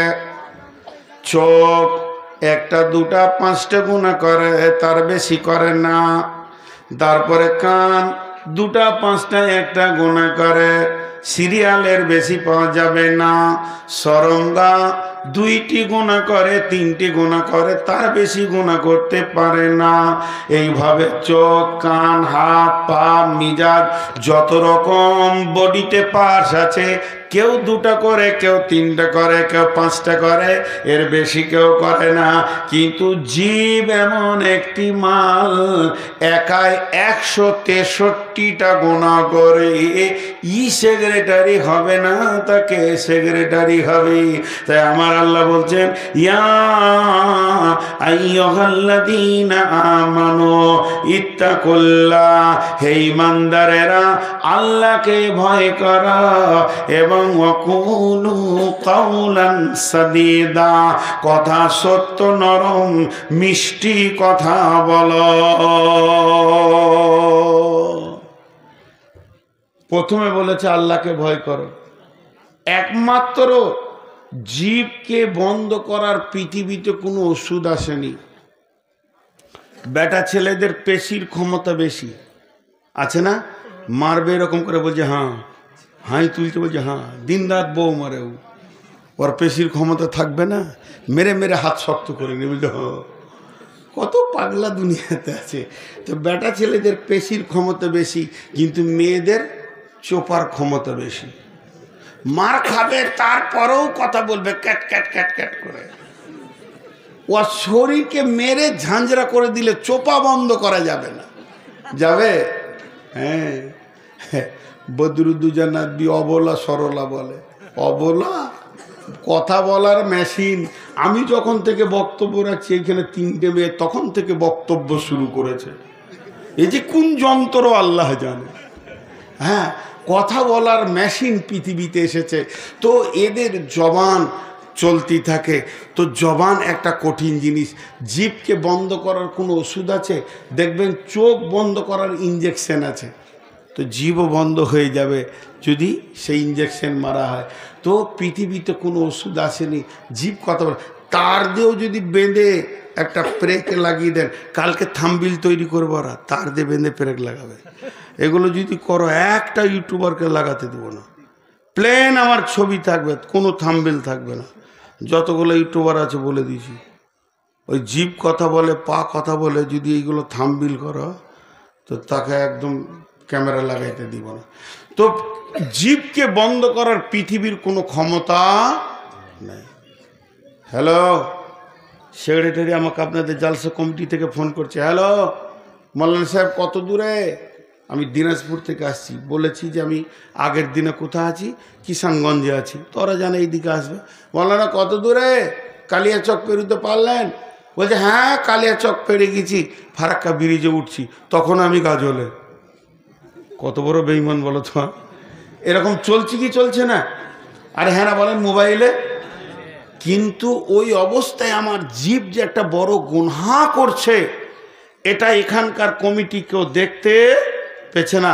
ওই অবস্থায় যদি স্মরণ হয় যে আমি কোথা আছি না আছি, মেন রেডারে যে বসে আছে সে দেখছে, তাহলে আর বলতে পারবে? মিথ্যা কথা বলতে পারবে না। এই জন্যে জীবকে আটকানোর একটাই রাস্তা, সেটা হচ্ছে আল্লাহর ভয়। আল্লাহর ভয় থাকলে ও জীব সত্য কথা বলবে। ভাই আমি এইমাত্র গাজল ঢুকলাম, এত দূরে, সেই সকাল থেকে বেরিয়ে, ভাই এক বন্ধুর বাড়িতে আটকে গিয়েছিলাম, লেট হয়ে গেল, আসছি ইনশাল্লাহ। বলেছিলাম দুপুরে ভাতটা খাবো, তার হলো না, রুজি নাই, ইনশাল্লাহ সন্ধ্যায় পৌঁছাবো। জি, আর জালসা কমিটি বলবে যে সাড়ে 9টায় দিয়ে দিব, যে 12টায় দিবে। এও জিভবে কন্ট্রোল, এও জিভবে কন্ট্রোল। হ্যাঁ, আপনাদের ইমাম সাহেব হাসছে, ভাই ও ভাবছে তো ওই রকমই তো করেছি। তো এই যে ভেজাল চলছে সারা দুনিয়াতে, আমি আমভাবে বলছি এইভাবে চলছে। দেখেন, তা আল্লাহ তাবারক ওয়া তাআলা কি বলছেন, যে আল্লাহকে ভয় করো তারপরে কথা শুরু করো। আল্লাহকে ভয় করো তারপরে কথা শুরু করো। এরপর আবার কি বলছেন, বিসমিল্লাহির রহমানির রহিম, ওয়াইদা কুনতুম ফাদিলু ওয়ালাউ কানা যা কুরবা। আমার গোলাম রে, যখন তুমি কথা বলবে আদাল দিয়ে বলো। ফাদিলু, আদালত মানে ইনসাফের সঙ্গে কথা বলো, অন্যায় কথা বলবে না। কার দোষ নয়, বিচারের ময়দানে জবানকে কন্ট্রোল করবে। ওয়াইদা কুনতুম ফাদিলু, তুমি জবানকে কন্ট্রোল করো। আমার রব বলছে তোমার জবান আছে 32টা সেনার মধ্যখানে, তোমার জবান আছে আমার 2খানা সিআইডির নিচে, আমার সিবিআই আছে তোমার জবানের কাছে, আমার সুপ্রিম কোর্ট রয়েছে তোমার জবানের কাছাকাছি। জবানকে এমন জায়গায় রেখেছি, খবরদার আমার সিআইডিরা লক্ষ্য করছে। 2টি কাস্টম রয়েছে, তার কাছে এতটুকু বেইনসাফি কথা বলবে, তোমার আদালতকে রেকর্ডিং করে আমাকে দিয়ে দেবে। অতএব ইয়া আইয়ুহাল্লাযীনা আমানু ইত্তাকুল্লাহ, হে ঈমানদারেরা আল্লাহকে ভয় করো, তারপরে কথা শুরু করো। ওয়াকুলু কাওলান সাদীদা, সত্য নরম মিষ্টি কথা বলো। এতে কি হবে? কি হবে? ইসলিহ লাকুম আমালাকুম, ইসলিহ লাকুম আমালাকুম, তোমার গোটা বডির সমস্ত আমলগুলো সহি হয়ে যাবে।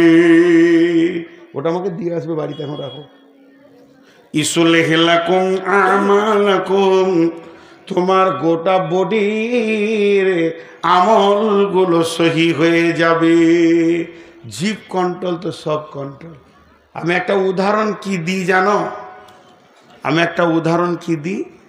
দেখবেন জন্ডিস বলে একটা রোগ আছে, আগে খুব দেখা যেত, এখন দেখা যায় না।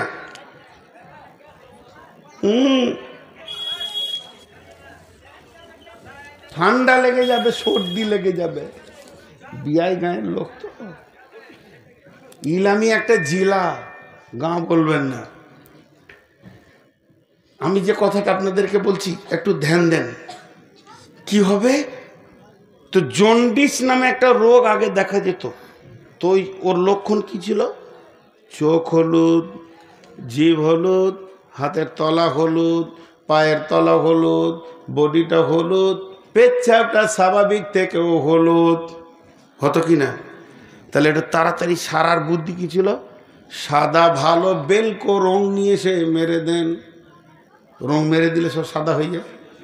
জি না, ডাক্তারের কাছে গেলে ডাক্তার বলতো তোমার পাকস্থলিতে জন্ডিস নামে একটা জীবাণু আক্রান্ত করেছে তোমাকে, ওটাকে মারতে হবে। ওকে মারতে গেলে সময় লাগবে 1 মাস 1.5 মাস, ইঞ্জেকশন দিত, ওষুধ দিত, পাকস্থলিতে আস্তে আস্তে পোকাগুলি মরে যেত। পাকস্থলী স্বাভাবিক, হাত পা চোখ কান স্বাভাবিক, চোখের ওষুধ দিত না, কানের ওষুধ দিত না, পেচ্ছাপের ওষুধ দিত না হাত পায়ের ওষুধ দিত পাকস্থলীকে, আর বডিটা আস্তে আস্তে ক্লিয়ার হয়ে যেত। তেমনি একটা লোকের হাত পা চোখ কান যতগুলি বেলাইনে চলছে, তো জানতে হবে ওর জীব আছে বেকন্ট্রোল। জীব যদি কন্ট্রোল হয়ে যায়, জীব যদি সত্য কথা বলে, জীব যদি গান না বলে, জীব যদি মিথ্যা সাক্ষী না দেয়, জীব যদি খিস্তি না করে, তাহলে আস্তে আস্তে সমস্ত বডির আমলগুলো সহি হয়ে যাবে। কারণ বডির যে সেক্রেটারি, সে আল্লাহর ভয়ে দাঁড়িয়ে গেছে, তো গোটা বডিটা আল্লাহর ভয়ে দাঁড়িয়ে যাবে। কে বললেন না? আল্লাহ। ইসলিহ লাকুম আমালাকুম। আর দ্বিতীয় লাভ কি হবে? ওয়াগফির লাকুম যুনুবাকুম, এবং আমার রব তোমার জীবনের গুনাহগুলি মাফ করে দেবে। আর কি হবে? ওমা ইউতিল্লাহ ওয়া রাসূলাহু, এরপরে আল্লাহ এবং রসুলকে ফলো করে যে চলবে, আল্লাহর হুকুম মেনে নেবে, রসুলকে যে মেতাত করবে, আমার আল্লাহ নিজে বলছেন ফাকাদ ফাজা ফাউজান আযীমা, সব থেকে বড় সে কামিয়াব হয়ে যাবে, কিয়ামতের মাঠে হাসতে হাসতে জান্নাতে যাবে। তাহলে জিভকে দিয়ে শুরু হলো, বডিকে কন্ট্রোল করার জন্য কাকে দিয়ে শুরু হলো? জিভকে দিয়ে। কিন্তু আমাদের জিভই বেকন্ট্রোল। সারা জীবনে মানুষ করকম কথা বলে, এতটি লোক মুখ খুলে না। সারা জীবনে মানুষ করকম কথা বলে? 4। জোরে বলেন, কয় রকম? 4।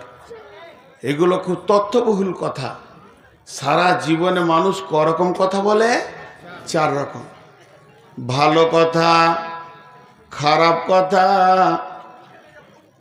ভালো কথা, খারাপ কথা, প্রয়োজনীয় কথা, অপ্রয়োজনীয় কথা। ভালো কথা বলে, ভাই নামাজ পড়ো, এই যে আমি এখন বলছি এগুলো ভালো কথা। আপনিও হয়তো আমাকে বলবেন, জি মৌলানা সাহেব কেমন আছেন, ভালো কথা। আর প্রয়োজনীয় কথা কি? আসেন, খেয়ে নেন। বাপ ছেলেকে বলছে, বাবা মার্কেটে যাও, মালগুলো নিয়ে এসো, আমি একটু ঘুরে আসি। এই যে আপোষে আলোচনা, মাদ্রাসার শিক্ষক বলছে আরেক শিক্ষককে, ভাই আপনি এগুলো কিনে নিয়ে আসেন, আমি একটু ছেলেগুলোকে দেখে নিই।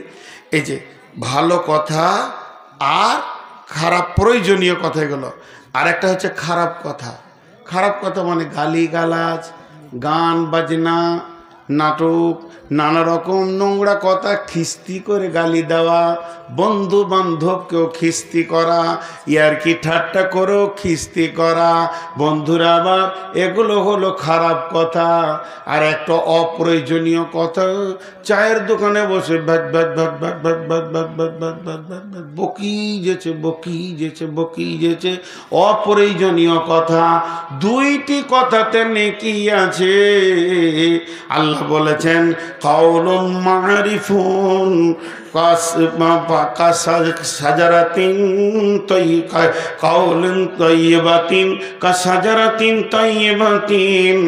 আপনার ভালো কথা হলো ভালো গাছের মতো, তার ফল থেকে তার গাছ, তার ফল থেকে তার গাছ। আমি একটা লোককে বলবো বন্ধু নামাজ পড়ো, সে আর কাউকে বলবে ভালো কথা। কালেমাতিন খাবিসাতিন কাসাজারাতিন খাবিসাতিন। আর নোংরা কথা হলো নোংরা গাছের মতো, নিম গাছের আঁটি থেকে নিমই হবে, কিন্তু মিষ্টি ফলের গাছ থেকে মিষ্টি হবে। তো আল্লাহ তাবারাক ওয়া তাআলা বলছেন যে দুইটি কথার মধ্যে নেকি রয়েছে। প্রয়োজনীয় কথা যতগুলি আপনি বলবেন, এগুলো সাদাকার নেকি পাওয়া যাবে। কাউলুন মারিফুন কা সাদাকাতুন। আল্লাহর নবী বলেছেন সুন্দর ভালো কথা হচ্ছে সাদকা। কেউ 500 টাকা সাদকা করলো, কেউ 1000 টাকা সাদকা করলো, কেউ 200 টাকা সাদকা করলো। আর আমি যে কথাগুলি বলছি এগুলো হলো সাদকা। আমাকে যে পড়িয়েছে সেটাও হচ্ছে সাদকা। এরকম একটা সাদকা। আপনি রাস্তায় চলতে চলতে কাউকে বললেন বন্ধু জুয়াটা ছেড়ে দাও, এটাও একটা সাদকা। কাউলুন মারিফুন কা সাদাকাতুন, এটা হলো সাদকা। অতএব ভালো কথা সাদকা। প্রয়োজনীয় কথা, বিবির সঙ্গে মিষ্টি মিষ্টি করে গল্প করছেন, আনন্দের গল্প করছেন, প্রেমের গল্প করছেন, ছেলের সঙ্গে গল্প করছেন, ছেলেকে নিয়ে আনন্দ দিচ্ছেন, বাপ বেটা একটু ছেলেটাকে নিয়ে আনন্দ করছেন, নাতনিকে আনন্দ করছেন। এই কথাগুলির ভিতরে নেকি আছে, এগুলো ফালতু যাবে না। আমার রব কত বড় মেহেরবান, এগুলির মধ্যে নেকি রেখেছেন। কিন্তু যারা ফালতু ভ্যাট ভ্যাট ভ্যাট ভ্যাট ভ্যাট ভ্যাট ভ্যাট ভ্যাট ভ্যাট ভ্যাট ভ্যাট ভ্যাট ভ্যাট ভ্যাট ভ্যাট ভ্যাটানি আছে না? আরে আপনাদের এদিকে নাই? ওই চায়ের দোকানে বসেছে তো ওখানটা ময়লাই করে দেয়, যেখানটা বসে খালি ভ্যাট ভ্যাটানি। কিরে বিটু তরি ঘাটা দেখছি, 1 কাপ চা বল, এই করে করে সারাদিন চা খায় লোকের পয়সায়, আর ওই করে করে করে করে ভ্যাদি করে। এগুলো হচ্ছে গুনাহ। আল্লাহ তাবারাক ওয়া তাআলা বলছেন এরা জান্নাতে যাবে না।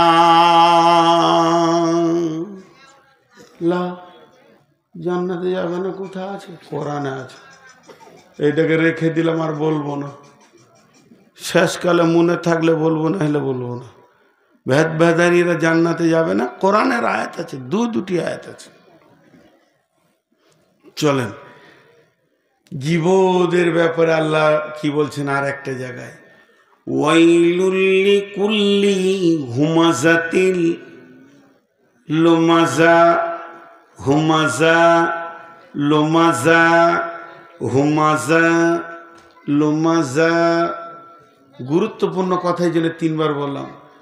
ওয়াইলুল লিকুল্লি হুমাজাতিল লুমাজা। হুমাজা আলাদা জিনিস, লুমাজা আলাদা জিনিস। আমার আল্লাহ বলছেন আমি একটা জাহান্নাম তৈরি করেছি। 7টা জাহান্নামের ভিতরে ওই জাহান্নামটা নাম হলো ওয়াইল। ওই জাহান্নামে কে যাবে? যে হুমাজা করেছে আর লুমাজা করেছে। একটা হলো পেছনে কথা বলে কষ্ট দেওয়া, আর একটা সামনে সামনে অপমান করা। হুমাজা মানে পেছনে কথা বলা, আর লুমাজা মানে সামনে কথা বলা। কেমন? পেছনে কথা বলা মানে মূলবি ভালো নয়, লুটে নিলে দুনিয়াটা কেউ। ভালো হচ্ছে টাকা আমার হচ্ছে গুনাহ ওরা লিছে। এই যে পেছনে বলা এটা হলো হুমাজা। আর লুমাজা কি? হ্যাঁ, আমি ধরেন সত্যি করে উদাহরণ দিচ্ছি, আমি একটা গুনার সঙ্গে জড়িত আছি। কি না, আমি ধরেন সুদ খাই, আস্তাগফিরুল্লাহ, নোংরা জিনিস, তারপরেও বলছি সুদ খায়। তো আমার চাচাতো ভাই কোনো ব্যবসা কারণে আপনাদের এখানে এসেছে, পরিচয় হয়ে গিয়েছে, তো আপনি কাগজটা দেখাইছেন যে নূর মোহাম্মদ আসছে গো আমাদের জালসা শুনতে, থেকে যাও যে তোমাদের বর্ধমানেরই। তা আপনি জানেন না যে ওটা আমার নিজের চাচাতো ভাই, যে নূর মোহাম্মদ এই সুদারুটা বলে দিলে আর কি, এই সুদারুটা, হ্যাঁ বলে আমার নাম্বারটা লিখেলেন, ওকে বলবেন ও সুদ খেয়েছে। যদি না বলে তো আমাকে ফোন ধরিয়ে দেবেন। আমি গত মাসে 20,000 টাকা সুদ দিয়েছি, তার মানে পাক্কা প্রমাণ আমি একটা পাক্কা সুদারু। এরই ভিতরে দুটো ছেলে জেনে নিয়েছে। দেখবেন কিছু ছেলে আছে সামনে সামনে কথা বলতে ভালোবাসে, ও আবার বলবে আমি কাউকে ভয় করি না। সত্য কথা বলতে ভয় কেন করব? সব সত্য প্রকাশ, যেটা বলেন সব সত্য প্রকাশ। কত হালাল জিনিসকে আল্লাহ গোপন করে দিয়েছে। সব সত্য যদি প্রকাশ হয়, তুমি জেনা করবে তাহলে গোপনে করোটা হারাম, আর বিবি তো তা হালাল, তাহলে কি হাই রোডে শুবে বিবিকে নিয়ে যে আমি হালাল কাজ করবো তো গোপনে কেন করবো রে বাবা? সব সত্য প্রকাশ নয়, সব সত্য প্রকাশ নয়, গোপন আছে। বহু সত্য আছে যাকে গোপনে করতে হয়। এমনও দান রয়েছে গোপনে দান করো, ডান হাতে করবে বাঁ হাত জানবে না, এটা হালাল, তারপরেও গোপন। তা ঠিক ওই রকম মহাসত্য গোপন করতে হয়। তো এখন ও বলছে আমি সামনে সামনে বলে দিব, আমি এখান থেকে গাড়িতে নামছি, আর যেই নেমেছি তার অমল সাহেব আপনি নূর মোহাম্মদ নাকি? জি আসসালামু আলাইকুম, আমি অপেক্ষা করছিলাম যে আপনাকে দেখো। তা আপনি তো সুদ খান। আর 50টা লোক ভিড় করে দাঁড়িয়েছে, এই যে আপনার চাচাতো ভাই অমুক নাম, এই যে নাম্বার দিয়েছে, কিছু বলার নেই, এটা বলা যাবে না। আল্লাহ তাবারক ওয়া তাআলা বলছে ও সুদখোর হলো, তুই লোকের সামনে বলতে পাবি না, আবার পেছনেও বলতে পাবি না। হুমাজাতিল লুমাজা, যদি তুমি সামনে পেছনে বলে গীবত করে দাও আর সামনে বলে অপমান করে দাও, তোমার জন্যে জাহান্নাম অয়েল অপেক্ষা করছে, কেউ তোমাকে বাঁচাতে পারবে না। হোমাজা লোমাজা করা যাবে না, আর পেছনে তো বলা যাবে না। কিন্তু আবার গীবত করা জায়েজ, গীবত করা জায়েজ। 5-6 জনের গীবত করা যাবে। মনে আছে কটা দেখি আপনাদেরকে বলি, গীবত করা যাবে। হ্যাঁ, এখানে একটা কথা ছাড়া যাচ্ছিল, এরই মাঝে আপনাদের জালসা কমিটি যিনি সেক্রেটারি, তিনি একটু জ্ঞানী বিচক্ষণ লোক, ও শুনেছে আমি সুদ খাই। যাই চুপ কর, ওটা আমি দেখে নেব, আমাদের মেহমান, কেউ কিছু বলবি না, সবাইকে বলে দিছি। কিন্তু মসজিদে দাঁড়িয়ে বলে দিল মৌলভী সাহেবকে কেউ কোনো অপমান করবি না, তাহলে তো বুঝতে পারবি। তার একটা দাপট ছিল, সবকে চুপ করে দিল। এখন আমাকে সব কিছু জালসা হলো, খাওয়া দাওয়া হলো, বিদায় সিদায় হলো, একটা রোমের ভিতরে ডেকে উনি আর ইমাম সাহেব বা আমার এই স্নেহের ভাই দুজনে মিলে দরজাটা লাগিয়ে এক গাদা বলল, আপনি আলেম মানুষ, আপনি জালসা করেন, আপনার কথায় কত মানুষ হেদায়েত পায়, আপনি সুদের সঙ্গে জড়িত, এটা গুনাহ হবে না। কথাটা বুঝাতে পারলাম? তার সামনে বলো, সকলের সামনে তাকে বলো না, তার সামনে তার কথা বলা যাবে। কিন্তু শুনেলেন 5-6 জনের গীবত করা জায়েজ আছে, 5-6 জনের গীবত করা জায়েজ আছে। সেটাকে নাম্বার 1 ছাত্রের গীবত শিক্ষকের কাছে করা যাবে, উদ্দেশ্য থাকবে জ্ঞান দেওয়া।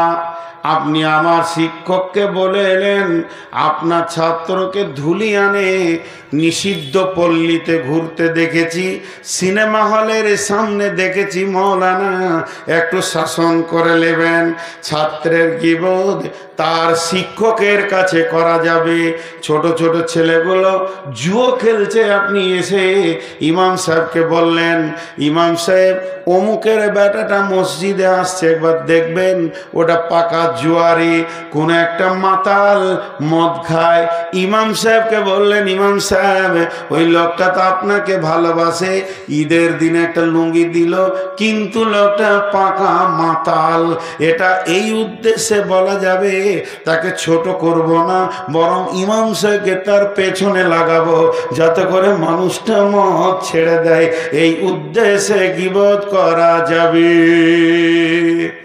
নাম্বার 2, ছেলের গীবত তার মা বাপের কাছে করা যাবে। ভাই, তোমার মেয়েটাকে ছেলেটাকে স্কুল যাওয়ার সময় নোংরা ছেলে মেয়ের সঙ্গে দেখেছি, একটু শাসন করে নিও, তাদের চলাফেরা নষ্ট হয়ে গেছে, একটু চিন্তা চেতনায় ফিরে আসো। ছেলে মেয়ের গীবত তার মা বাপের কাছে করা যাবে। নাম্বার 3, যদি আমি কারোর বিরুদ্ধে বিচার নিই, বিচারকের কাছে নালিশ করা যাবে। আমি গিয়ে বলবো বিচারককে, কাজীকে, আমি প্রধানকে, পঞ্চায়েত মেম্বারকে ডেকে ঘরে বলবো পাশের বাড়ি ছেলেটা পাকা মাতাল, একদম লুচ্চা, ওর লজ্জা শরম নাই, এখানে আমি থাকতে পারছি না, ওর জ্বালাতে দিন রাত বেশ্যাখানায় পড়ে আছে। যত নোংরামি আপনি বলবেন, উদ্দেশ্য হবে আমি বিচার নিব। এই জন্যে বিচারকের কাছে প্রতিপক্ষের নোংরামিগুলো তুলে ধরা যেতে পারে। যদি তুলে না ধরেন, বিচারটা কিন্তু ভালো হবে না। বিশ্বনবীর কাছে একজন মেয়ে এসে তার স্বামীর বিরুদ্ধে কথা বললেন, সেটা তো গীবত হলো না, অতএব বিচারকের কাছে তোলা যাবে। 4 নম্বরে, আমি ব্যাগটা নিয়ে বেরিয়ে যাচ্ছি, গাড়ির সামনে দাঁড়িয়ে গেলেন, নাম করে বলছেন গরুর হাট পার হলেই ওখানে খবির আর কালু ডাকাত বসে আছে, দিন রাত মানুষকে খুন করছে, লুটে নিচ্ছে। মৌলভী সাহেব, রাত্রিবেলায় যাবেন না, এ কথা বলা যাবে। 5 নম্বর গীবত করা যাবে, আমি আমার মেয়ের, আমার বোনের বিয়ে দেওয়ার জন্যে আপনার গ্রামে একটা ছেলেকে চয়েস করেছি।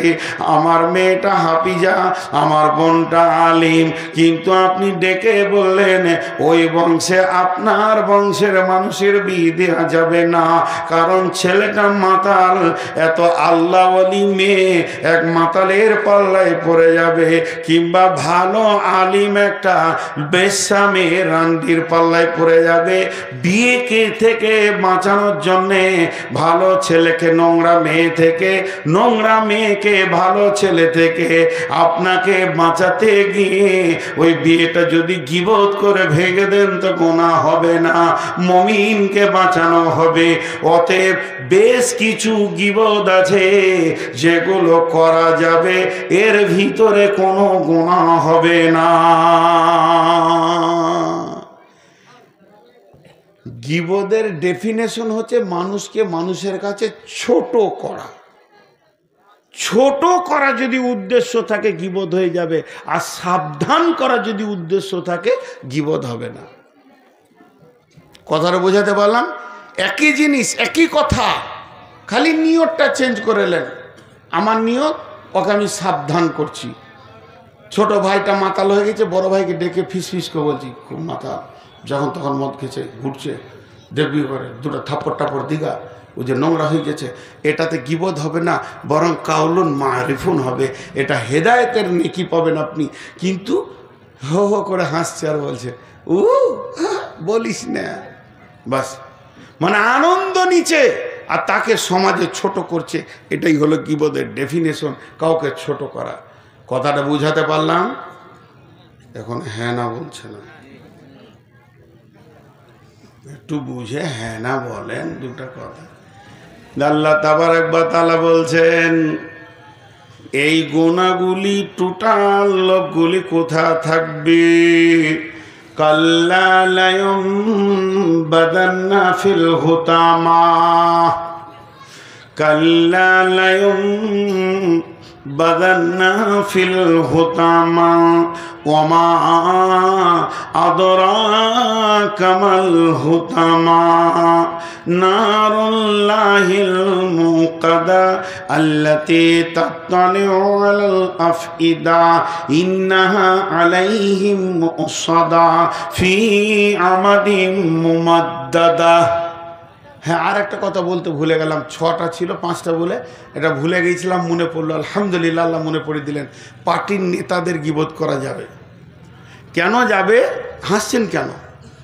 যে আমার গায়ের আমির নেতা, যাকে আমরা ব্যালট দিয়েছি, আমি ব্যালট দিয়েছি ভালো মনে করে, সে কাজ করছে না, তখন আমরা পাড়াতে বসে আলোচনা করছি, ভুল হয়ে গেছে, চয়েস ভুল হয়ে গেছে, চোর লুটে নিল, রাস্তাঘাট ঠিক হয়নি, বিদ্যুৎ আসছে না, পরিষেবা পাচ্ছি না, চেঞ্জ করতে হবে। তো চেঞ্জ করতে গেলে তো আলোচনায় বসতেই হবে, তাকে নিয়ে বসা যাবে?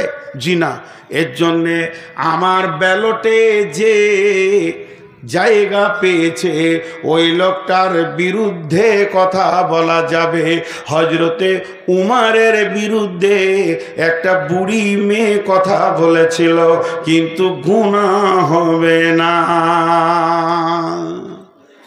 বুড়ি মেয়ে কেউ নাই, ও রাস্তায় ভ্যাত ভ্যাত করে বকতে বকতে যেছে, আর ওই দিক থেকে হজরত উমার আসছে, আর ও কি বলছে?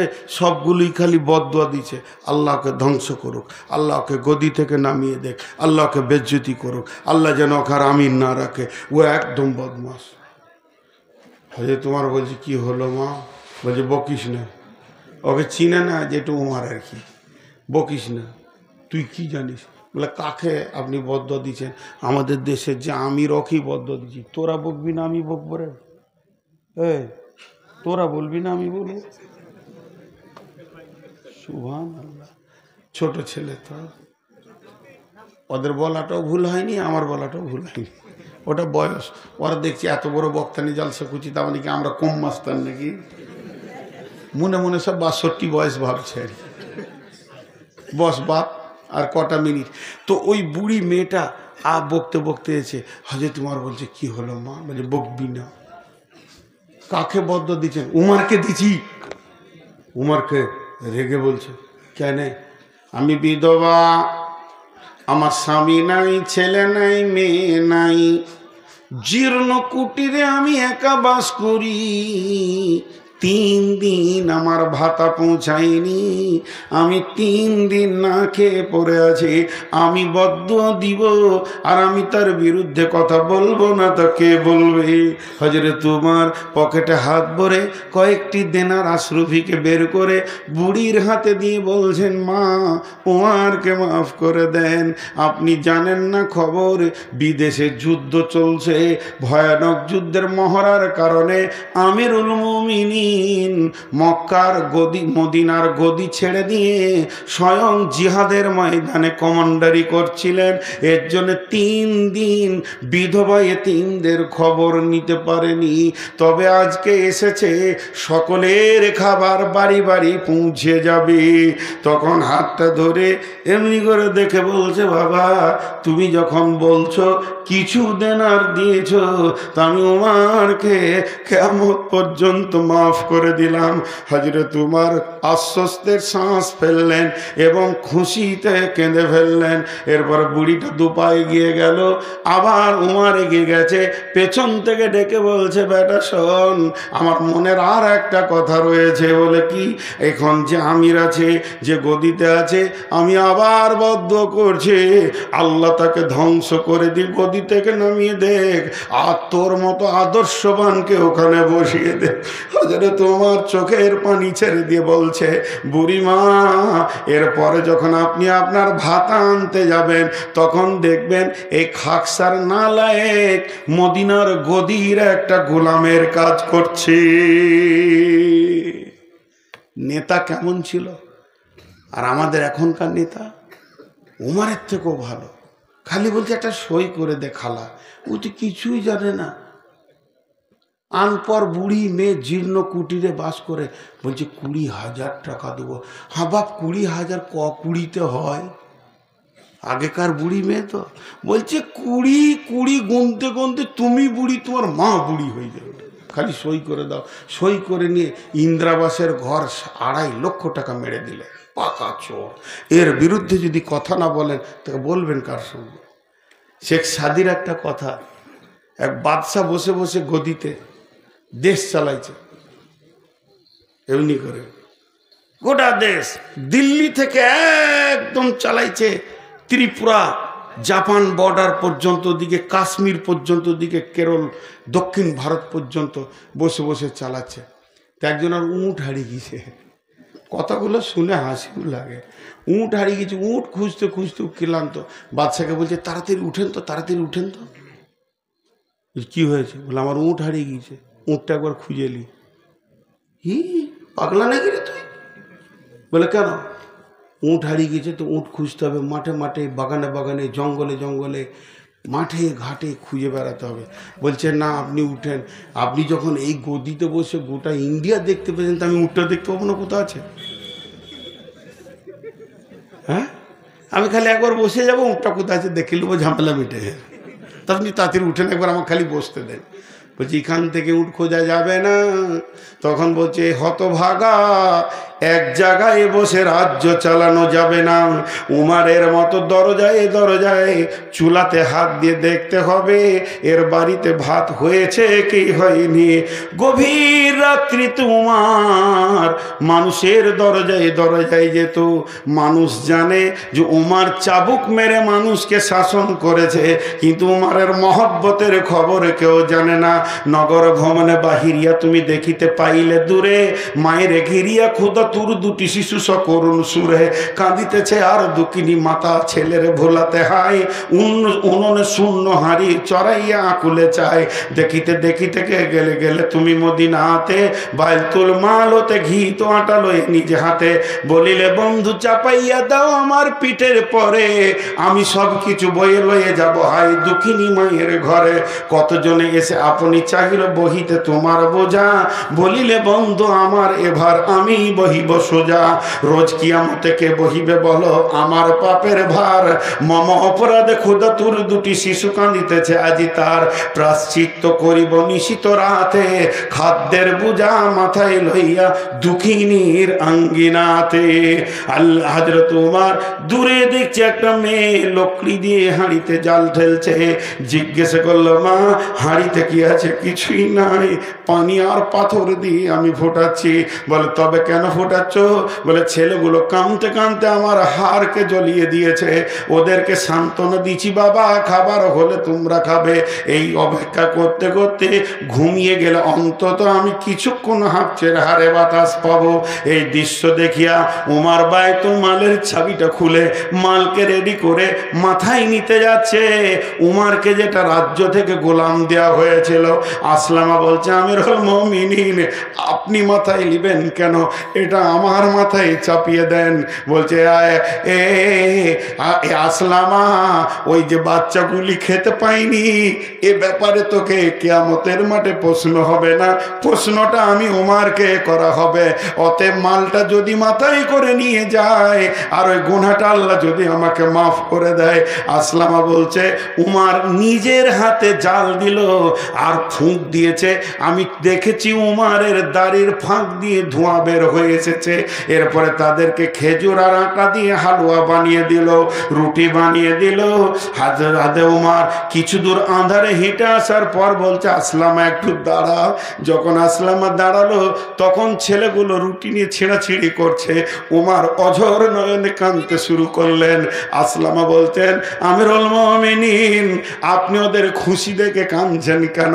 বলে ওরা ক্ষুধার্ত ছিল তখন কেন কাঁদননি? বলে আমি এটা কাঁদি না এরা আসলামা, ওদের মুখের হাসি আমার হৃদয়কে ঠান্ডা করে দিয়েছে, এর জন্যে এটা আমার আবেগের অশ্রু বের হচ্ছে।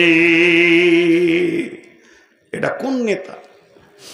এটা কোন নেতা? এর জন্য নেতাদের গীবত করা যাবে।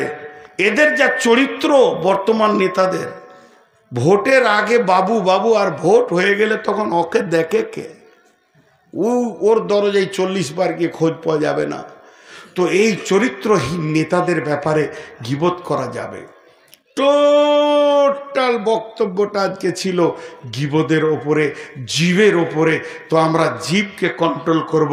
আমরা জীবকে যদি কন্ট্রোল করতে পারি তো সব কন্ট্রোল হয়ে যাবে। আর জীব যদি বেকন্ট্রোল হয়ে যায় কোনো জিনিস আর কন্ট্রোলের ভিতরে থাকবে না। দেহে যত অঙ্গ গোনা করে জীবের ঢিলামির জন্য গোনা করে। আর জীব যখন সক্রিয় হয়ে যাব, হে মা, ওরে আমার বোন, ওরে আমার বেটি, জীবকে আগে রেডি করি, জীবকে আগে ঠিক করে নিই। জীব যদি ঠিক হয়ে যায়, সব ঠিক হয়ে যাবে। হ্যাঁ, আজকে আমরা শেষ।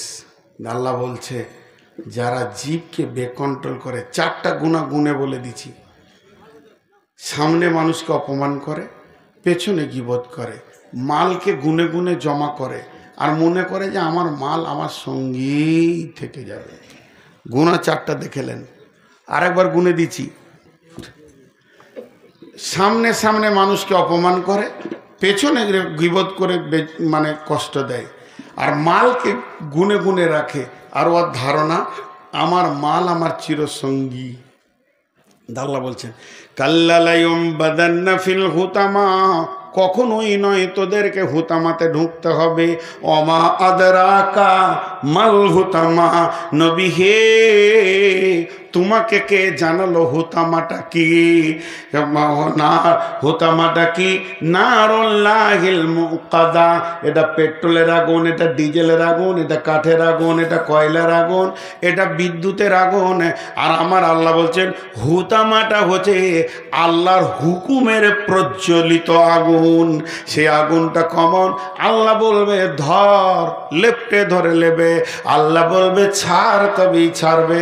আল্লাহ বলবে আরো পাওয়ার বাড়াতে, আরো বাড়বে। আর ওই আগুনটা কেমন?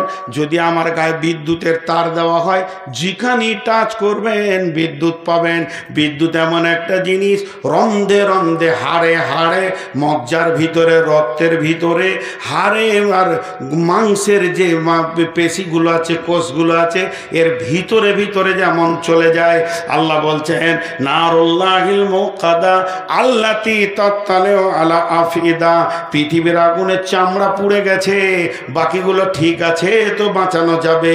ডাক্তার বলবে রগ পুড়ে নাই, হালকা পুড়েছে, বেঁচে যাবে। কিন্তু আমার আল্লাহ বলছেন ওই আগুনটা তোমার রন্ধে রন্ধে চলবে, তোমার মজ্জাতে যাবে, হাড়ে যাবে, কলিজা জ্বলবে, ফ্যাঁপসার ভিতরে চলবে, কান্দে আগুন, নাক দিয়ে আগুন, শ্বাস নেবে আগুন, শ্বাস ফেলবে আগুন। পৃথিবীর আগুন থেকে 69 গুণ বেশি সেই আগুনটা। এটা চলবে তোমার পেটের নারীর ভিতরে, কলজের ভিতরে, সবগুলি যেন কয়লার মতো দাও দাও করে জ্বলবে। আমার আল্লাহ বলছেন ইন্না আলাইহিম মুসাদা, সেই দিন যখন আগুনটা চালাবো, তোকে ছেড়ে দিব, লাফিয়ে বেড়াবি, চলবে না, মজবুত করে বেঁধে দিব। ফিয়ামাদিন মুমাদ্দাদা, পাগলাকে যেমন চিকিৎসা করে শট মারে বেঁধে দিয়ে, তোকে আমার জাহান্নামের ভিতরে খাম্বাতে বেঁধে আমি আগুনটা চালাবো। এই আগুন যখন চলবে, তোরা বুঝবি মানুষের পেছনে গীবত করা কি শাস্তি, মানুষের সামনে অপমান করা কি শাস্তি, মালকে জমা করে রাখার কি শাস্তি, আর মাল আমার সঙ্গী হবে এই ধারণাটা করা কি শাস্তি। সেকেন্দার বাঁচা মরিবার কালে এই ওসিয়ত করেন ওয়ারিস সকলে, মরিলে আমার তরে শোনো বারে বার, কাফনের সাথে হাত বেদনা আমার, সকলিতে মিলে জুলে খাটিলিতে করে, দুই হাতে ঝুলাইয়া লইয়া যাইও মোরে। এই হাল দেখে মোর যত মাখলুকাত আফসোস করিবে আর কহিবে এবার, 7 মুলুকের সেকেন্দারও ছিল, সকলে থাকিল আজ খালি হাতে গেল। হে মানুষ, একটা জায়গায় যদি কেউ প্রেম করতে পারে, ওই প্রেমটা মিথ্যা হবে না। বাপের সঙ্গে প্রেম করেন, বাপ মারা যাবে, মায়ের সঙ্গে প্রেম করেন, মা ধ্বংস হবে, বিবিকে ভালোবাসেন, সেও আপনাকে ছেড়ে চলে যাবে, সন্তান ছেড়ে চলে যাবে। মানব যদি হক আমাদের জ্ঞানী বিচক্ষণ, মুরজিয়া আল্লাহর প্রেমে কাটাও জীবন, ভূমিতে আসিয়া তুমি ভবের মেলায়, হেলাই কাটিও না মাতিয়া খেলায়। এ মেলায় বহু লোক আসিয়া ভূমিতে, সব চলে গেল কোথা দেখিতে দেখিতে, সংবাদ তাদের কিছু পাওয়া নাহি যায়। হায় আজ আছে তারা কি হালে কোথায়, নাই সে দেশে কেহ আল্লাহ বিনু আর করিবে তাহাদের বিন্দু উপকার। দেখিতে আসিলাম মেলা, দেখা হলো শেষ, চলো এবার ফিরে যাই আপনার দেশ। যেই দেশে ছিলাম পূর্বে, চলো সেই দেশে, কি আছে রয়েছ বসে এসে পরবাসে। মাতা পিতা ভাই বন্ধু আত্মীয় স্বজন ক্রমে ক্রমে সেই দেশে সব করিল গমন, তোমারও গমন কাল হয়ে উপস্থিত, সম্বল সংগ্রহণ কর যে কিঞ্চিত, ধন ধন করিও না ধন উপার্জন, মরিলে তোমার সঙ্গে যাবে না কো ধন, ধন জন উপার্জন না রহে কাহার, আনিত ভাবে নিত ব্যবহার, ধন জন উপার্জন না রহে কাহার, অপরে তোমার মালে ওরা ব্যবহার, ধন ধন করিও না ধন উপার্জন, আজকে মরিলে ধন কালকে হইবে বন্টন। আপনাদের কাছে আমি একটা ভিক্ষা চাইছি, ভাষাটা ভিক্ষা বলেছি, সব বাড়ির কাছে নারী পুরুষ শিশু বৃদ্ধ 7 মিনিট ভিক্ষা চাইছি, চেয়ার ছেড়ে উঠবেন না যত কষ্ট হোক। পৌরা 1টা বাজবে, আমি নিজে বলবো দোয়া পড়ে যে আজকের সমাপ্তি, কিন্তু এই 7 মিনিটের ভিতরে আমি চাইছিলাম আপনাদের কাছে কিছু টাকা। জি ইমাম সাহেব লিখেছে যে নিচের বারান্দা যে রয়েছে সেটাতে মার্বেল দরকার, বাইরে পলেস্টার বাকি, অনেক কাজ বাকি, যাই হোক অনেক কাজ বাকি এক কথায়। তো আল্লাহর গোলাম কে আছেন, একটা 5,000 টাকা 10,000 টাকার কথা বলেন। কেউ উঠবেন না কিন্তু, একজন এই মোবাইলে হাত দেবেন না, তাকে লাগাতে দেবো না কোনোদিন। যদি এখন মোবাইল খুলবে, ওটা যখন এডিটিং করবে কেটে ফেলে দেবে তাও ভালো, এখন মোবাইল খুলবে তো ওকে আর জীবনে লাগাতে দেবো না, অন্তত আমি লাগাতে দেবো না। তো আপনারা এই 5-7 মিনিটের মধ্যে 5,000 10,000 বলেন। আর আমি একটা কথা আপনাদেরকে বলছি, আমি নতুন ট্রাভেলসও খুলেছি হজ উমরার ব্যাপারে, সব জায়গায় বলছি, কেউ যদি যেতে চান তো আমার সঙ্গে যাবেন। কেন? তবে আমার টাকা বেশি লাগে, কারণ আমি আমিরাত প্লেনে যাই, ওখানেই 20,000 টাকা ভাড়া কম বেশি, 17 থেকে 20 ক্লিয়ার বলে দিচ্ছি, অন্য প্লেন থেকে। তারপরে তো খাওয়া দাওয়ার সেই মানদণ্ডে আছে, খুব লোয়ার থাকি না, খুব আপার থাকি না, মিডিলটা থাকি। খুব লোয়ারে 80,000 90,000 1 লাখ আছে, খুব আপারে 1,30,000 40 50 60 আছে, আমি 1,10,000 মধ্যে থাকি। তো যদি উমরা বা হজ করতে চান তো বলবেন। আর মক্কা মদিনার সফর, গোটা কোরআনটা মক্কা মদিনায় জন্ম নিয়েছে। মক্কা কি মদিনা কি এটা যদি না জানবো তা কোথা থেকে পাবো? এখন রাখো, আমি যখন বলবো তখন দেবে। তাহলে মক্কা কি মদিনা কি এটা আগে জানতে হবে। আর একটা জিনিস হাতে পায়ে ধরে বলবো, হজ বা উমরা করতে গেলে আলেম ছাড়া যাবেন না। আমাকে বাদ দেন, যে কোনো আলেমকে পান চলে যান। আপনার গ্রামের মসজিদে একজন মাস্টার, একজন ডাক্তার, একজন ইঞ্জিনিয়ার, একজন কোম্পানি, একজন নেতা এসছে, আর একজন গরিব আলেম এসছে, খুতবা কাকে দিতে দিবেন আর ইমামতি কাকে করতে দিবেন? ওই আলেমকে দেবেন, কারণ ও ওটা জানে। তো আপনি যে জায়গায় কোরআনের জন্ম, যে জায়গায় রসুলের জন্ম, ওই জায়গায় যাবেন। আর সাধারণ কোনো ট্রাভেলসের সঙ্গে চলে যাবেন, দালালের পাল্লায় চলে যান না, খবরদার না। আলিম হবে, যাবেন তার সঙ্গে, আমাকে বাদ দিয়ে চলে যাবেন, তাহলে সে মক্কা মদিনা আপনাকে বোঝাতে পারবে। 10,000টা বেশি লাগুক, এটা আমার আপনার হাত পা ধরে আবেদন। আলিম ছাড়া হজ বা উমরাই নামবেন না, এটা বারবার বলছি। মানে না মানেন বুঝে নেবেন। আপনার বাপ হতে পারে, আপনার বন্ধু হতে পারে, আপনার ভাই হতে পারে যে এই বিজনেস করছে, তারপরেও যাবেন না। আলিমের সঙ্গে যাবেন, চোখে পানি আসবে। মক্কায় কি ঘটেছিল, রসুল কোন জায়গায় কি করেছিলেন, এটা আলিম বলতে পারবে, জাহেল পারবে না। বিধায় আলিমের সঙ্গে যাবেন। আর আমি ওই মক্কা মদিনাকে কেন্দ্র করে ছোট্ট একটা চটি বই লিখেছি, মাত্র 20 টাকা দাম, এবং 20 টাকা খুচরো নিয়ে বইটা নেবেন। দুই দিকে দুজন দাঁড়িয়ে থাকবে, একদম পেছনে যাওয়ার সময় নেবেন। এখন কেউ উঠবেন না, এখন কেউ উঠবেন না। এখন আমি আপনাদের সামনে যেটা পেতে চাইছি, 5,000 টাকা আল্লাহর কোনো গোলাম, 10 20 এদিকে আপারে যত দেবেন, আর নিচে আমি 5,000 1,000 চেয়েছি। আল্লাহর গোলাম কেউ আছেন কি দেনেওয়ালা? আল্লাহর গোলাম, রসুলের উম্মত, আমি 7টা মিনিট চেয়ে নিয়েছি আপনাদের কাছে, বেশি চাইনি। একজনও, এ মসজিদ আল্লাহর ঘর, যতটা পরিমাণ আপনি দেবেন অতটাই আপনার থেকে যাবে। আর বাকি যেগুলো ছেড়ে যাবেন সেগুলো আপনার ওয়ারিসের থাকবে। রাসূলুল্লাহ সাল্লাল্লাহু আলাইহি ওয়াসাল্লাম বলছে, তোমরা নিজের মাল বেশি ভালোবাসো না পরের মাল? সাহাবীরা বলে নিজের মাল। বলে না, তোমরা পরের মাল ভালোবাসো। নিজের মাল তো তোমার ওটাই যেটা তুমি দান করছো, আর যেটা ছেড়ে যেছো তারা ভাগ করার জন্য বসে আছে। আল্লাহর গোলাম কেউ নাই। 1,000 টাকা থেকে আমি 5,000 বলছি। 1,000 2,000 3,000 4,000 5,000 দেনাওয়ালা কেউ নাই এতগুলি লোকের ভিতরে। জি ভাই, একজনও বলবেন না?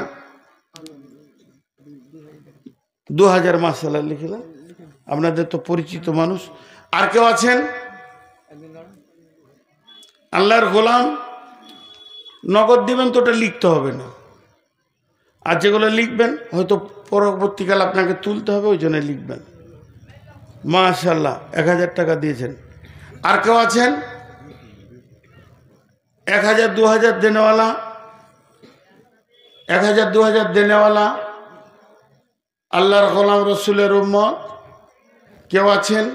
জায়গা ছাড়িয়েন না, বসে থাকেন, কেউ দেবে ইনশাল্লাহ। আপনার বসে থাকার কারণে কেউ দেবে। 1000 2000 5000 10000 যার যেমন আছে। মসজিদটাকে সিমেন্ট বলেন, 1 প্যাকেট 2 প্যাকেট সিমেন্ট বলেন, 5000। মাশাআল্লাহ, দেখেন একটা 5000 টাকা দিয়েছেন আল্লাহর গোলাম নগদ। আর কেউ আছেন 1 2000 দেনেওয়ালা? 1 2000 দেনেওয়ালা, 5000 দেনেওয়ালা? জি, আল্লাহর গোলাম রসুলের উম্মত কেউ আছেন? দেন বলেন, আল্লাহর জন্য বলেন, আল্লাহর হস্তে বলেন। মা বোনেরা, আপনাদের ওখানে চাদরের ব্যবস্থা যেটা আছে কমিটি করেছে, সেখানে আপনারা দিতে থাকেন। আমি আপনাদের কাছে আবদার করছি, একটা 500 টাকা, একটা 100 টাকা আপনারা ওই চাদরের মধ্যে দিতে থাকবেন। আমি আপনাদের বাপের মতো, সন্তানের মতো, ভাইয়ের মতো আমি আপনাদের কাছে চাইছি। আপনারা আমার মা, আমি যদি বলি মা 1 কেজি জিলাপির দাম দেন, মা এটা নেবো দেন, আপনি কি না দিয়ে থাকতে পারবেন? আজকে আমি যদি আপনার কাপড় ধরা হারাম বোঝানোর জন্য বলছি, মা কাপড়টা ধরে বলি মা আমাকে 100 টাকা দাও, মা আমি এটা খরচা করব, খাবো, তো আপনি না দিয়ে পারবেন না। আশা করি যতগুলি মেয়ে এসছেন আমাকে একবার যদি সন্তান মনে করেন, আমি মা বললাম কয়েকবার, 100টা টাকা না দিয়ে থাকতে পারবেন না। বিধায় 100 আর 50 আর 500 মেয়েদের কাছে আবদার করছি। আর আপনারা বলেন আল্লাহর গোলাম কে আছে? জি, চট করে বলেন। মাঝে একটা কথা বলছি, এই কমিটির লোক, এইখানে 2টো চাদর পেছন দিকে 2টো চাদর ধরে থাকবে, ঘুরবে না। এইখানে 2টো চাদর, এইখানেও 2টো চাদর, বা এখানে একটা চাদর, এখানে একটা চাদর। সকলকে একটা কথা বলছি, সবাইকে আমভাবে বলছি, এই চাদরে আমার নিজের টাকা আমি আমার আখেরাতের ব্যাংকে জমা করছি, এই নিয়তে চাদরে হাতটা রেখে 1 টাকা হলেও দিয়ে তারপরে যাবেন। জোরে বলেন ইনশাআল্লাহ।